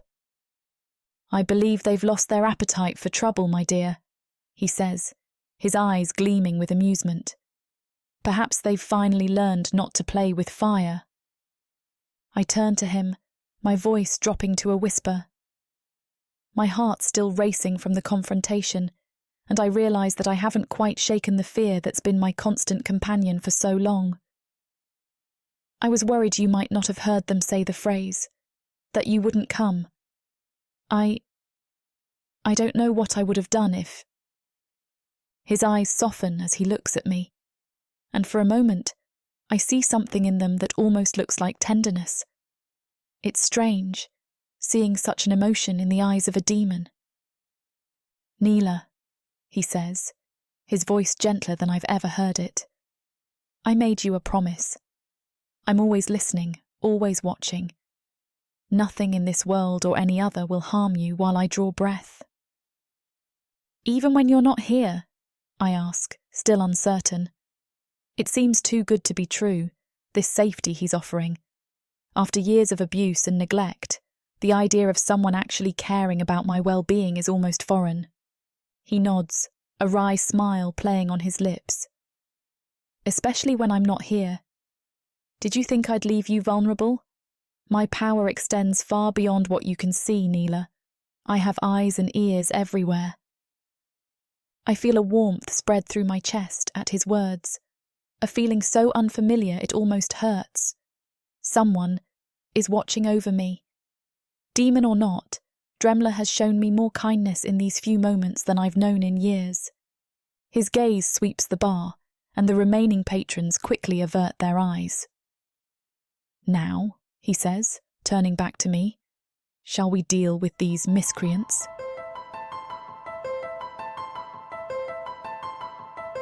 Chapter 14. Dremlor. The bar is a cacophony of fear and desperation, the air thick with the scent of panic as I cast the spell that freezes time for all but the succubus and her prey.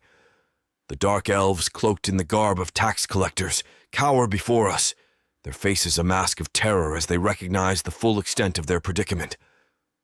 I can't help but savor their fear, feeling it pulse through the room like a living thing. "Pete, please," one of them stammers, his eyes darting between Neela and me. "We didn't know. We were just having a laugh." His voice cracks and I can smell the sweat beading on his forehead. Yes. We were simply joking, coming in for a drink before we get back to work." Another chimes in, his words tumbling out in a desperate rush. I glance at Neela, her beauty sharpened by the darkness she's embraced. Her eyes, feline and piercing, reflect a cold detachment that sends a thrill through me. She's a vision of lethal grace, her slender figure poised like a predator ready to strike. The power radiating from her is intoxicating, and I find myself drawn to her even more than before. The transformation in her is evident, and it's magnificent to behold. "Beg," she purrs, a wicked smile playing on her lips. "Beg like your life depends on it. Perhaps my demon companion will take pity on you." Their pleas fill the room, a symphony of terror that hardens my resolve. These mortals, with their greed and cruelty, have exploited and tormented Thila for far too long. Their fate is a foregone conclusion, yet I find a sick enjoyment in their groveling. The air is thick with the stench of their fear, a scent that intoxicates me, fueling my demonic nature. I can feel the power coursing through my veins, my true form itching to break free from this dark elf disguise. Each whimper, each desperate cry for mercy, only serves to remind me of the countless ways Thila has suffered at their hands. It's almost poetic, this reversal of fortunes, and I savor every moment of their despair. "Oh, Dremlor," Thila says, turning to me with an air of dark amusement. Her eyes glitter with a newfound malice that sends a thrill through my demonic core. Look at them, so desperate for mercy. It's almost entertaining. I can't help but chuckle, my gaze lingering on her. The transformation in her is intoxicating, her newfound power radiating off her in waves that make my skin tingle. Indeed, my dear, they do put on quite the show. It's almost worth the price of admission. One of the dark elves, his eyes wide with fear, falls to his knees before us. The stench of his terror is palpable, a heady aroma that fuels my growing bloodlust. "We confess," he wails, his voice cracking. "We've taken more than our fair share, used our positions to line our pockets. But we can change, we can make things right." Thila's laughter rings out, cold and beautiful. It's a sound that would freeze the blood of any mortal, and I find myself captivated by her cruelty. "Change? You had your chance to be something more than parasites. Now you're nothing but food for worms." I step forward, my presence commanding their full attention.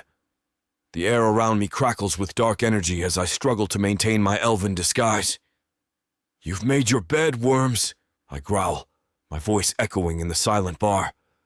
The fear in their eyes is delicious, a feast for my demonic nature. Now, lie in it. And trust me, it won't be a peaceful rest. The air is charged with a lethal dance, the kind that only a demon and a succubus could choreograph amid the chaos of their own making. I watch Thila, her movements fluid and graceful as she revels in the growing despair of our captive audience. The terror in their eyes is a feast for my senses, a dark symphony that plays to the rhythm of our twisted desire. I extend my hand, and with a snap of my fingers, a shadowy tendril wraps around the nearest dark elf. His scream is music to my ears as I begin to draw upon his life force, the energy crackling between us. Thila, not to be outdone, steps forward, her own powers flaring to life as she locks eyes with another of our pitiful victims. "Watch and learn, my dear," I murmur, a wicked grin spreading across my face as I exert more pressure, the dark elf's screams growing louder. "Oh, I am," she says, her gaze never leaving mine as she sends a pulse of energy rippling through the air, causing the dark elf's head to explode in a shower of gore. The room fills with the sound of wet thuds as his comrades drop to the floor, their bodies convulsing in the throes of death. I can't help but laugh, the sound echoing off the walls of the bar. "Such a talented little succubus," I tease, releasing my hold on the shadowy tendril and allowing the lifeless body to crumple to the ground. "But let's not rush through our fun, Thila saunters over to me, her hips swaying with each step. "I'm just getting started," she says, her voice low and sultry. She reaches out, her fingers tracing the line of my jaw. "Besides, I believe you promised me a demonstration of your particular set of skills." My body responds to her touch, a jolt of lust coursing through me. I lean in, my lips brushing against her ear as I whisper, "As you wish." With a flick of my wrist, I conjure a ball of dark energy, the shadows swirling and coalescing into a tangible form. I guide it towards the remaining dark elves, their terrified expressions fueling my arousal. The energy engulfs them, their screams growing louder as the shadows seep into their bodies, consuming them from the inside out. Thila watches, her eyes gleaming with approval. "Impressive," she says, her tone filled with genuine admiration. "But tell me, Dremlor, can you handle a more hands-on approach?" I raise an eyebrow at her challenge, a slow smile spreading across my face. "I thought you'd never ask." In one swift motion, I close the distance between us, my hands gripping her waist as I pull her close. Our lips meet in a fierce, passionate kiss, the taste of her power mingling with the intoxicating scent of her desire. I can feel the heat of her body, the raw energy pulsing beneath her skin, and it drives me wild with need. As we break apart, gasping for air, I turn my attention back to the remaining dark elves. They're huddled together, their eyes wide with terror as they watch us, helpless and hopeless. I reach out, my fingers closing around the throat of the nearest one. With a casual twist of my wrist, I snap his neck, the sound echoing through the silent room. Neela, emboldened by my actions, steps forward, her own powers flaring to life once more. She extends her hand, a bolt of crimson energy shooting forth and striking another dark elf, his body convulsing before going still. We continue our grisly work, each death more exquisite than the last, our bodies moving in sync as we revel in the destruction we've wrought. The bar is a battlefield, the air thick with the stench of blood and death, but all I can focus on is Neela, the way she moves, the way she commands her powers with such confidence and grace. As the last of the dark elves falls, Neela turns to me, her eyes shining with a feral kind of joy. "Not bad, Dremlor," she says, her voice filled with lust and admiration. "Not bad at all." I pull her close, my lips claiming hers once more. The world around us fades into insignificance as we lose ourselves in each other, our bodies entwined in a dance as old as time itself. And as we stand amidst the chaos we've created, I know that this is only the beginning of our dark, twisted journey together. As the last dark elf falls, I turn to Neela, my eyes gleaming with pride and desire. The air is thick with the scent of blood and death, a heady aroma that fuels my demonic nature. I can feel the power radiating off her in waves, her transformation evident in every graceful movement. "Well done, my dear," I purr, reaching out to caress her cheek. "You've taken another step towards your true nature." Neela's eyes widen, a mixture of excitement and curiosity dancing in their depths. "What do you mean?" I chuckle, the sound low and dark. "Each act of cruelty, each life you take, brings you closer to achieving demonhood. You're evolving, shedding your mortal constraints." She looks down at her hands, flexing her fingers as if seeing them for the first time. "I can feel it," she whispers. "The power. It's intoxicating. And it will only grow stronger," I assure her. "Continue down this path, embrace your darker nature, and you'll reach heights you never thought possible." Neela nods thoughtfully, a slow smile spreading across her face.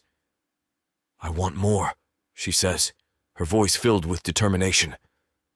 "Show me how to harness this power, Dremlor." I lean in, my lips brushing against her ear.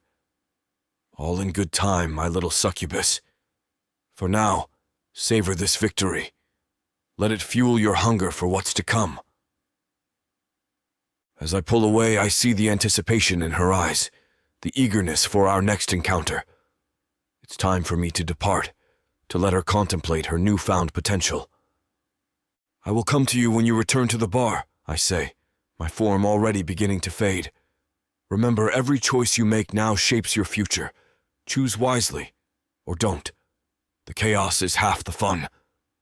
With a wink, I vanish, leaving Neela alone with her thoughts and the carnage we've wrought. Chapter 15. Neela. "What's happening to me?" I ask, gazing out the window at the waning moons. The room still echoes with the silence that followed Dremlor's sudden departure and the subsequent shattering of his spell. I can almost hear the thudding of a dozen hearts as the patrons and staff of the bar came undone, their minds unravelling at the sight of those frozen tax collectors and the gruesome tableau that was left in our wake. My husband's face, a mask of shock and fear, is etched into my memory, a portrait of a man who has realised, too late, that he no longer holds all the power. I'm lost in these thoughts, perched on the edge of my bed, when a familiar, otherworldly chill prickles the air. My breath hitches as Dremlor materialises before me, his form coalescing from the shadows. Even after all we've been through, the sight of him, all stark angles and burning eyes, stirs something deep within me. His true demonic visage, so fearsome and free, is a testament to his unwavering confidence and the strength that drew me to him in the first place. "You're late," I say, my tone light, but there's an undercurrent of concern that I can't quite mask. Dremlor's lips quirk into a half-smile, an acknowledgement of my attempt at humour. Time is a fickle thing, my dear. It bends to my will. Dremlor walks over and sits on the bed, the mattress dipping under his weight. Without hesitation, I go to him, curling up in his arms and resting against his chest. His embrace is stiff at first, unfamiliar with such tender contact, but after a moment, his muscles relax and he pulls me closer. I can't remember the last time I felt someone's affectionate hold, not since my mother was alive. The realisation hits me like a punch to the gut, and I find myself clinging to Dremlor, drinking in his warmth. "This is new," I murmur, my voice muffled against his chest. Dremlor's chuckle rumbles through me. For both of us, it seems. I tilt my head up to look at him. Demons don't cuddle. "Not typically, no," he says, his fiery gaze meeting mine. "We're more inclined to rip and tear." "Sounds lonely," I say, surprised by the pang of sympathy I feel. His arms tighten around me. Perhaps, but loneliness is a mortal concern. I snort. Sure it is. Dremlor's silence speaks volumes. I settle back against him, savouring the moment. It's been so long since I've felt safe, protected, even if it's in the arms of a demon. "I'm tired, Dremlor," I confess, my voice barely above a whisper. The weight of my existence, the relentless struggle for survival and agency, presses down on me like a physical force. His hand moves to stroke my hair, the gesture surprisingly gentle. "Sleep, my dear Neela." I close my eyes, letting his touch soothe me. Sleep can't fix this kind of exhaustion, I confess in a sigh. He pauses with thought. Is it a mortal tiredness? Again, I heave a sigh. Perhaps. I sigh deeply, the weight of my existence pressing down on me. "Dremlor, I'm so burned out. Life's been such a relentless struggle that I've lost the ability to care about right and wrong anymore. Everything's just grey." Dremlor's fiery gaze softens as he listens. His hand, usually an instrument of destruction, gently cups my face. "Neela," he says, his voice uncharacteristically tender. To my surprise, he leans in and kisses me.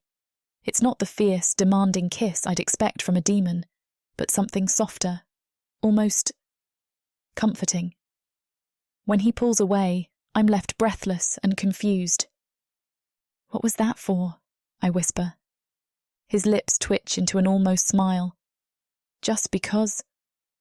I rest my head on his chest, listening to the steady beat of his heart. It's strange, feeling safe in the arms of a being I once would have feared.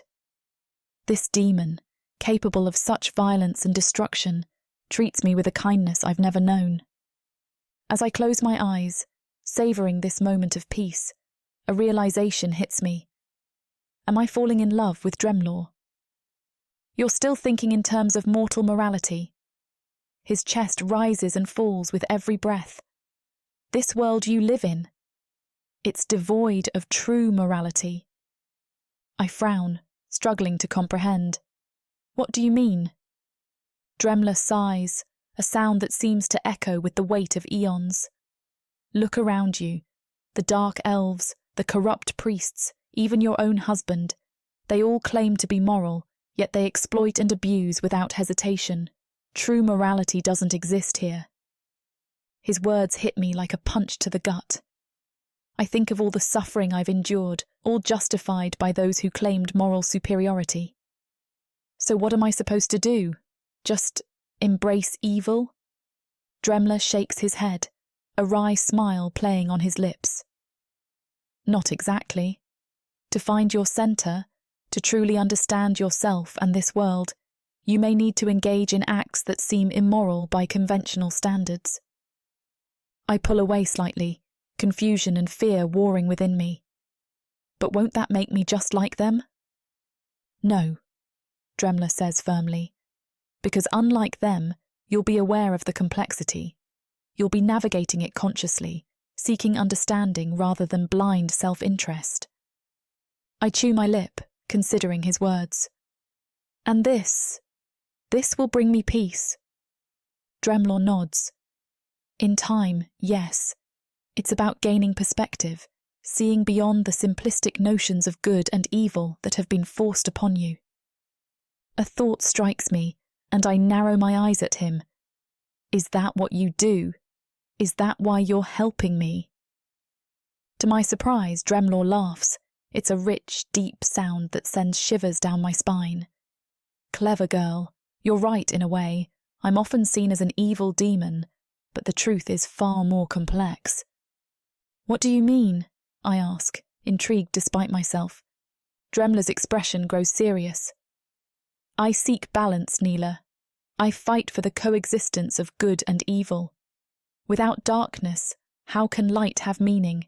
Without struggle, how can there be growth? I ponder his words, feeling as though I'm standing on the edge of a vast, unknown territory. So, by helping me embrace my darker side, I'm helping you find true balance, Dremlor finishes. And in doing so, perhaps we both learn something about the nature of existence. I nestle deeper into Dremlor's embrace, savouring the unexpected comfort I find in his arms. The raw, primal energy that once defined him has softened, replaced by a tenderness I never thought possible from a demon. This is nice, I murmur, my voice barely above a whisper. Dremlor's chest rumbles with a low chuckle. Don't get used to it. I have a reputation to maintain. I tilt my head up, meeting his fiery gaze. Oh? And what reputation is that? Fearsome, terrifying, the stuff of nightmares, he says, but there's a playful glint in his eyes. Very scary, I tease, snuggling closer. I'm absolutely petrified. His arms tighten around me, and I feel the tension in my body begin to melt away. For the first time in years, maybe ever, I feel truly safe. It's ironic that I find this security in the embrace of a being most would run from in terror. Dremlor? I ask, fighting against the wave of drowsiness washing over me. Yes, Neela? Thank you, I whisper, my eyes growing heavy. For everything. He doesn't respond with words, but I feel his lips press gently against the top of my head. It's such a small gesture, but it speaks volumes. As I drift off to sleep, I realise that I've found more than just safety in Dremlor's arms. I've found solace, a respite from the constant fear and pain that has defined my life for so long. In this moment, wrapped in the warmth of his embrace, the world outside ceases to exist. There's only us, this room, and the promise of a future I never dared to imagine. My last conscious thought before sleep claims me is a surprising one. I think I'm falling in love with a demon.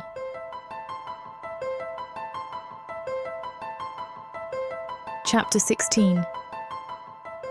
Neela. I step into the bar, my body still humming from last night's revelations. Dremlor's gaze finds me immediately, and a warmth spreads through my chest. It's different now, more than just lust and power, something deeper, more profound. As I serve drinks, I can't help but steal glances at him.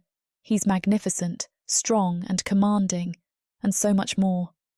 My lips curl into a small smile as I remember the tenderness of his embrace. "Hey, sweetheart," a patron calls out. "How about some service over here?" I turn, ready to deliver my usual fake smile when I catch sight of Thila. He's just stumbled in, reeking of cheap perfume and stale alcohol. My stomach turns, but not with jealousy. He never came home last night, probably choosing to take advantage of some poor female human flesh just like I used to be. No, not jealousy. Disgust.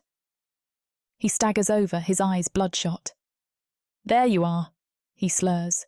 "Time to earn your keep. Get up there and give these fine gentlemen a show they won't forget." I bristle at his command, but then an idea strikes me. A wicked grin spreads across my face. Oh, I'll give them a show all right. I saunter towards the stage, my hips swaying with newfound confidence. As I pass Dremlor, I lean in close. "Care to join me for another dance?" His eyebrows raise slightly, but he nods, following me to the stage. The crowd whoops and hollers as we ascend the steps. I grab the pole, spinning around it with practiced ease.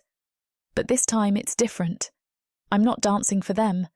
I'm dancing for me, for Dremlor, for the power I can feel coursing through my veins. "Come here," I purr, beckoning Dremlor closer. He approaches, his eyes burning with desire. I pull him against me, our bodies moving in perfect sync. The crowd fades away, and it's just us, lost in our own world of passion and power. I lock eyes with Dremlor, a wicked idea forming. "Care to up the ante?"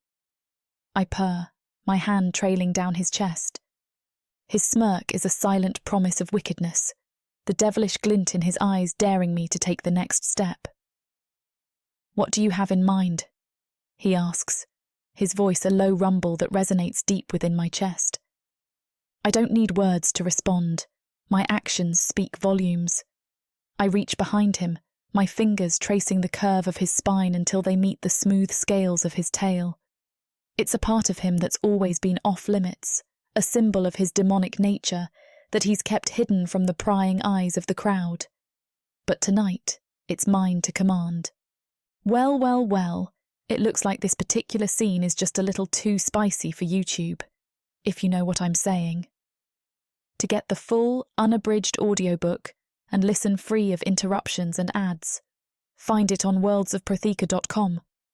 With discount code YouTube30, you can get 30% off of any digital product. That includes ebooks and audiobooks that are entirely ad-free. Now, where were we? The command from Thila slices through the air, sharp and venomous. "Stop! Stop that right now!" he prattles, his face contorting into a mask of fury, turning redder by the second. "Neela, you insolent—" His words are a whip, meant to lash me into submission, to remind me of my place. But something inside me, a force long caged, finally breaks free. It's as if a dam within my soul bursts, and my succubus nature, once hidden beneath layers of fear and obedience, rushes to the surface with a vengeance. A torrent of magical power, wild and untamed, courses through my veins, electrifying every nerve in my body. With barely a thought, I exert my newfound will, and Thila halts mid-stride, frozen like a statue, his expression locked in a grotesque snarl of impotent rage. "Watch," I hear myself say, my voice resonating with an authority that surprises even me. "See what you can never control again." The bar feels like it's holding its breath, the air thick with shock and arousal. My performance with Dremlor, raw and unapologetic, is a spectacle that silences even the rowdiest of patrons. But it's not just the act itself that has everyone's attention. It's the defiance, the blatant challenge to Thyla's authority that crackles in the air like static. I see Thala's face in the crowd, his mouth agape, a vein throbbing in his temple. He's always been the kind of man who needed to dominate, to control. And now, with my body wrapped around Dremlor's tail, I'm shattering that illusion of control. This is my establishment. You are to do what I say. That's not respectable. He stammers, his voice barely audible over the pounding music. My gaze locks on Dremlor, and a wicked smile tugs at my lips. Not respectable, I echo, my voice dripping with pure excitement.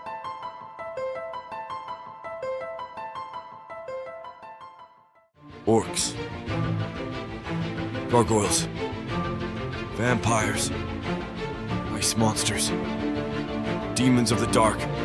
These beasts seek war, destruction, and power. And there's only one thing that can tame them.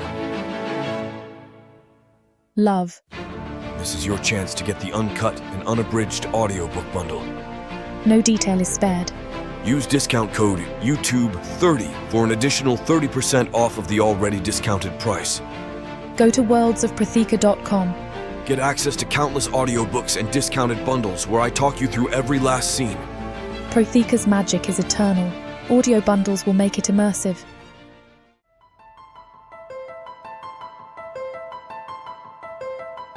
Chapter 17. Dremlor. The air in the bar thrums with tension, a palpable force that wraps around the room like a python coiling for the strike. My wings, unfurled and magnificent, cast an ominous shadow over the onlookers. Their gazes are fixed on the spectacle, the likes of which they've never seen. Me, Dremlor, in all my demonic glory, standing as a harbinger of their impending doom. Thila's husband, that wretch of a dark elf, tries to interfere, but his words are nothing more than a whispering breeze against the might of a tempest. He rushes forward, desperation etched into his features, but he's too late. His fate was sealed the moment he dared to mutter, "That's not respectable." I smirk, my eyes alight with the fire of the abyss. "Hear that, love?" I say to Thila, my voice a low growl that resonates with the power coursing through my veins. "Seems like your dear husband has just signed his own death warrant." Thila's gaze meets mine, her feline eyes ablaze with a fierce determination. I nod, granting her the magic she needs to finish what she started. "You deserve this," I tell her, my words laced with the promise of retribution. "Take it. Embrace your true nature. This is your key to unlocking your full demonhood." She doesn't hesitate. Her succubus powers surge forth, a tempest of dark energy that crackles in the air. Her husband's expression is a mask of horror as he realizes the depth of his mistake. Her husband watches, helpless and utterly destroyed, as his wife, his property, finds her pleasure with a demon. Thila's eyes never leave mine, and in them I see the fires of her transformation, the birth of a new demoness. "Oh, Dremlor," she breathes, her voice carrying a note of awe. "I've never felt so alive." I chuckle, a deep, rumbling sound that echoes through the room.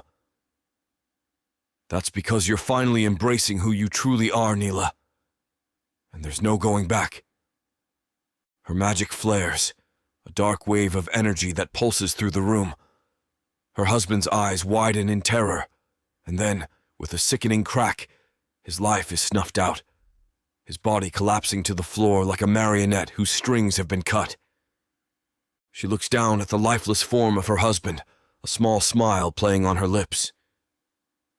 "I did it," she whispers, the weight of her old life falling away from her like chains breaking under the force of her newfound power. I pull her into my embrace, pressing a kiss to the top of her head. "Good girl." Her eyes, alight with the fires of her transformation, lock onto mine. "Dremlor," she breathes, her voice a sultry whisper that sends shivers down my spine. "Look." I follow her gaze to the remaining patrons, those vile creatures who had once dared to lay their hands on her. They're frozen in place, their expressions a mix of terror and awe as they bear witness to the birth of a new demoness. Neela's finger extends gracefully, pointing at the cowering figures. With a mere thought, she exerts her newfound power, and I feel the pulse of magic as it leaves her. The hearts of our onlookers stutter and then stop, their lives extinguished as easily as one might snuff out a candle flame. I can't help but grin, my lips curling back to reveal the sharp points of my teeth. My, I growl, my voice resonating with the power of the abyss. You're quite the little murderess, aren't you? The air around us crackles with the aftermath of her lethal display, and I find myself utterly enthralled by her burgeoning power. Again? We know you're disappointed that we can't share all the details with you, but there's one place you can get everything. Click on worldsofprotheka.com and use code YouTube30 for a fantastic deal on the uncut version. Now back to it. You're mine now. You understand that, don't you? My words are a possessive growl, a statement of fact rather than a question. She nods, her eyes gleaming with a mixture of satisfaction and anticipation, a hunger that mirrors my own. I'd better be, she murmurs, her voice filled with a dark promise that sends a thrill through me. Her fingers trace the contours of my chest, claiming me as surely as I've claimed her. In this moment, we are two halves of the same demented whole, bound by the shadows we've embraced and the power we wield. I am hers, just as she is mine, and together, we will wreak havoc.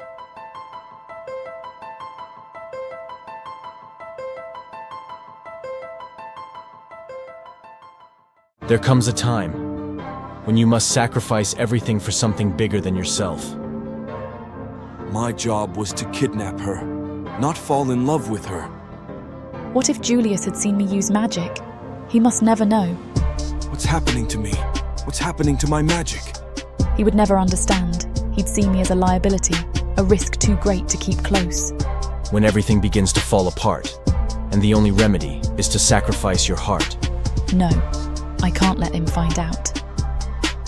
I propose we take Dukan out of the picture, permanently.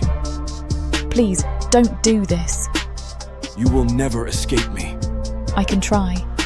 You will fail. And that time is now. Savannah, run!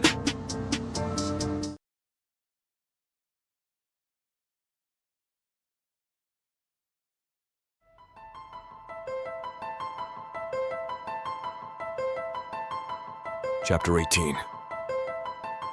Dremlor.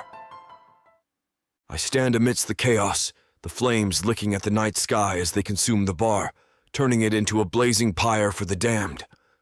Neela, her eyes aglow with the fire of her newfound power, turns to me, her expression one of determination and resolve.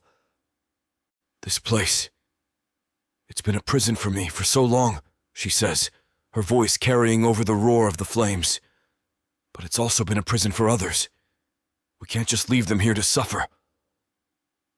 I nod, understanding her need to purge this place of its taint. You're right, I tell her, my gaze sweeping over the remaining employees huddled together, their faces etched with a mixture of fear and hope. Together we approach the group of workers, their wide eyes taking us in.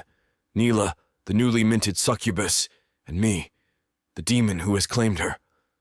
The air is thick with smoke and the stench of burning flesh, but beneath it all there's a sense of release, of freedom being reclaimed. Neela steps forward, her presence commanding attention. Tell me about your lives, she commands, her voice resonating with authority. What has this place done to you?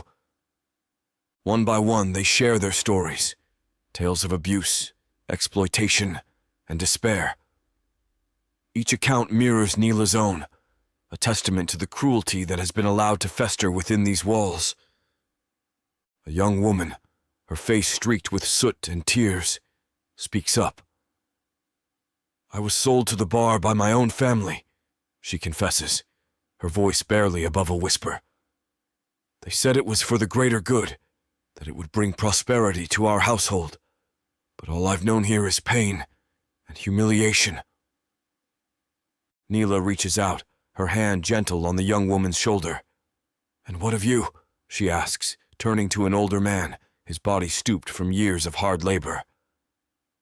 "I've been a slave to this place for longer than I care to remember," he says, his voice hoarse. "I've watched generations come and go, each one suffering under the weight of the same chains that bind us all. As the stories unfold, I can feel a growing sense of outrage. This bar, this cesspool of depravity, has been a blight upon the lives of these people, a cancer that has eaten away at their souls. But no more. I listen intently as the employees recount their tales of woe, each one a testament to the suffering that has been allowed to fester within these walls. My gaze lingers on Neela, her expression a mask of empathy and determination. She's a beacon of hope in this darkened hell, and I can't help but feel a surge of pride for the demoness she's become. A young woman, her face a portrait of anguish, steps forward. "My mother," she begins, her voice trembling. "She's been forced to service our landlord. If she doesn't, he threatens to foreclose on our home." Neela's eyes narrow, a dangerous glint igniting within their depths. "And where is this landlord?" she asks, her tone icy. The young woman hesitates, glancing at her feet. He's at our home now. We live in the outskirts." Neela turns to me, her gaze imploring. We share a nod, an unspoken agreement, and she insists the young woman show us to her home. We arrive at the outskirts of the Shadow Woods, the young woman leading us to a modest dwelling that looks as if it's seen better days. The air is thick with tension as we approach, the sound of coarse laughter carrying from within the house. Neela doesn't hesitate. She kicks the door open, the flimsy lock giving way with a satisfying crunch.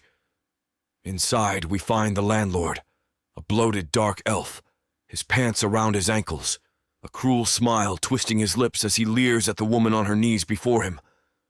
The young woman's mother looks up, her eyes wide with terror and shame. The landlord whirls around, his expression turning from lust to fear as he takes in the sight of Neela and me. "What the?"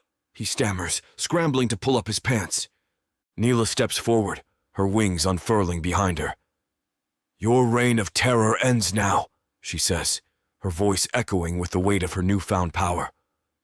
The landlord's eyes dart to the door, but I'm already there, my form blocking his only means of escape.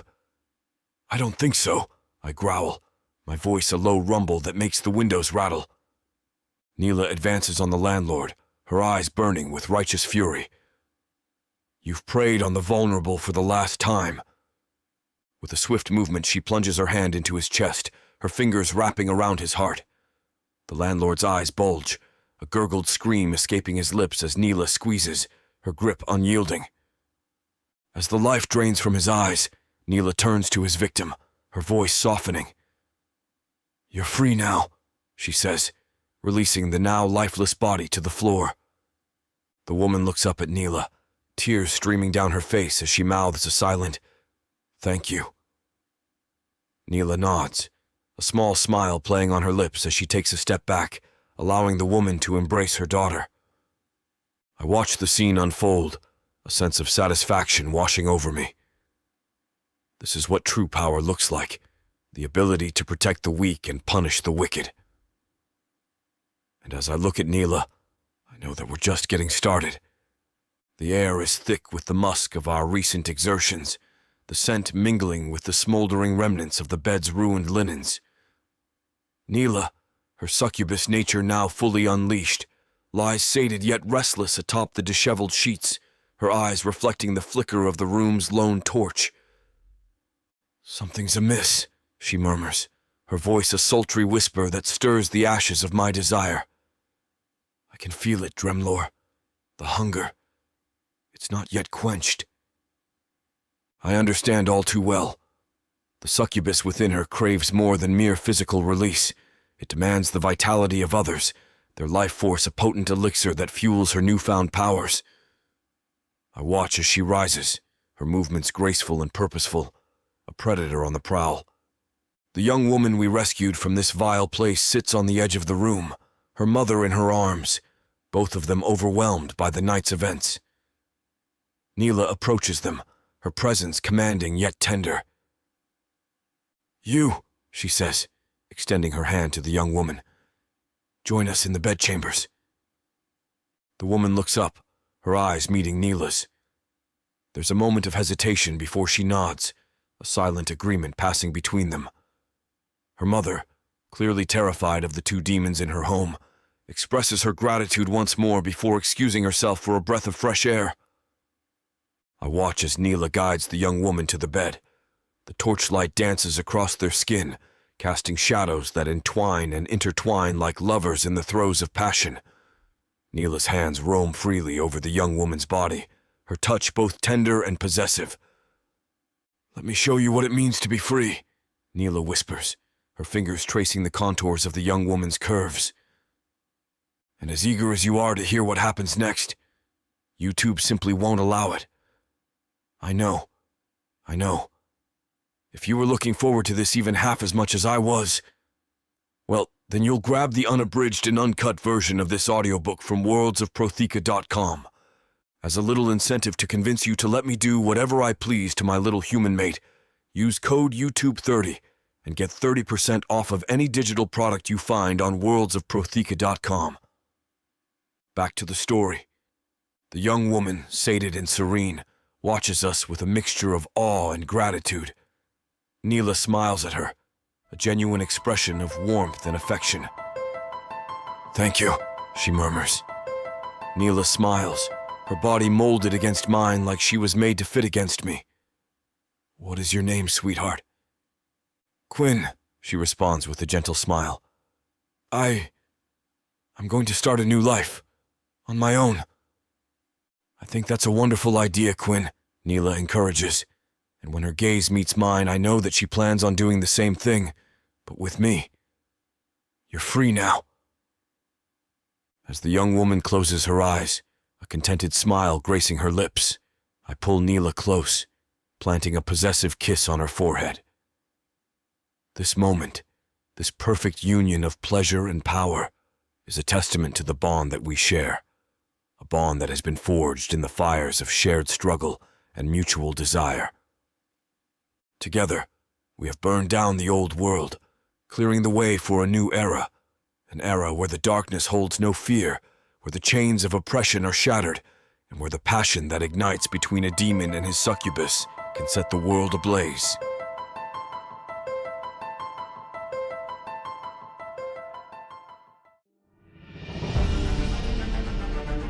If someone had told me a month ago that I would be running for my life instead of sitting in the stuffy classroom of the bordello, preparing to be sold off to indoor, I would have laughed.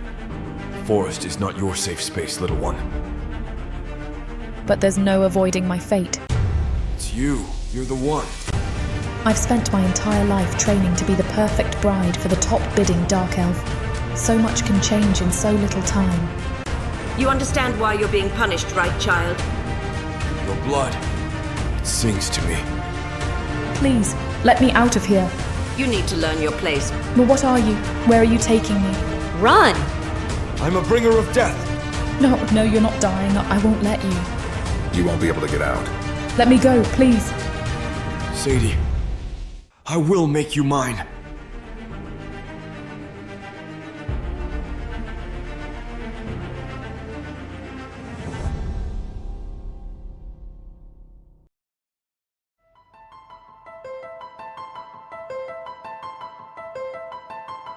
Chapter 19. Dremlor. As Neela and I traverse the vast landscapes of Protheka, our quest for vengeance leads us to the serpentine coils of Nagaland. Here, the Naga, with their scales glistening under the twin moons, treat the less fortunate as chattel, their pleasure slaves subjected to the vilest of whims. I watch as Neela, ever the chameleon, slips into the guise of a customer, her feline eyes hooded with feigned desire. She moves through the crowd, her body language an intoxicating blend of submission and defiance, drawing the attention of the Naga as easily as a moth to flame. "Care for a dance?" she murmurs to a particularly brutish Naga, his scales a sickly green that speak of his rank in this den of iniquity. The Naga grins, revealing a row of sharp, pointed teeth. And what makes you think you're worthy of my attention, human? Neela smiles coyly, her hand slipping to the hilt of a concealed dagger. Perhaps I have something you want? With a flick of her wrist, she reveals the blade, its edge gleaming wickedly in the dim light. The Naga's eyes widen, a mixture of surprise and respect flashing across his reptilian features. You have spirit, I'll give you that, he growls, leaning back in his seat, the scales on his chest shimmering. Show me what you can do. Neela's performance is a masterful dance of death and seduction. With each sinuous movement, she weaves a spell of desire and vulnerability, drawing the Naga masters closer, their gazes locked on her every move. I watch from the shadows, a dark specter ready to unleash chaos at her command. As the music reaches a crescendo, Neela strikes, her dagger slicing through the air with deadly precision. The Naga who had challenged her is the first to fall, a look of shock frozen on his face as he slumps to the ground. Pandemonium erupts, the Naga scrambling to defend themselves against this unexpected threat. But they are no match for Neela's newfound power, her succubus nature fueling her as she moves with lethal grace, each strike a testament to her growing strength. I step out from the shadows, my form shifting into the terrifying visage of my true demonic self. The air crackles with dark energy as I extend my wings, casting an ominous shadow over the terrified crowd. Kill the masters, I command, my voice resonating with the force of 1,000 thunderclaps. Let their blood quench the thirst of the oppressed. Neela nods, her eyes ablaze with righteous fury. She moves with renewed vigor, her blades a whirlwind of death that cuts down any who dare stand against her. The slaves, once cowed and broken, now rise up, emboldened by our presence. They join the fray, their cries of freedom echoing off the stone walls as they turn on their former masters. Together, we are a force of nature, an unstoppable maelstrom of vengeance that sweeps through the club, leaving a trail of bodies in our wake. The air is thick with the coppery scent of blood, the once vibrant club now a charnel house of retribution. As the last of the Naga falls, Neela turns to me, her breath coming in ragged gasps, a wild, triumphant smile playing on her lips. Let it burn, she says, her voice steady despite the chaos that surrounds us. With a nod, I conjure a ball of hellfire, the flames dancing in my palm like a living thing. With a flick of my wrist, I send it hurtling into the heart of the club, the dry wood and thatched roof catching fire with a ferocious intensity. We stand there, hand in hand, watching as the club is consumed by the inferno, the flickering light casting long, twisted shadows across the landscape. The slaves, now free, scatter into the night, their gratitude evident in their tear-streaked faces. As the fire burns itself out, we watch in companionable silence. I watch her move among the wreckage, a vision of destruction and rebirth.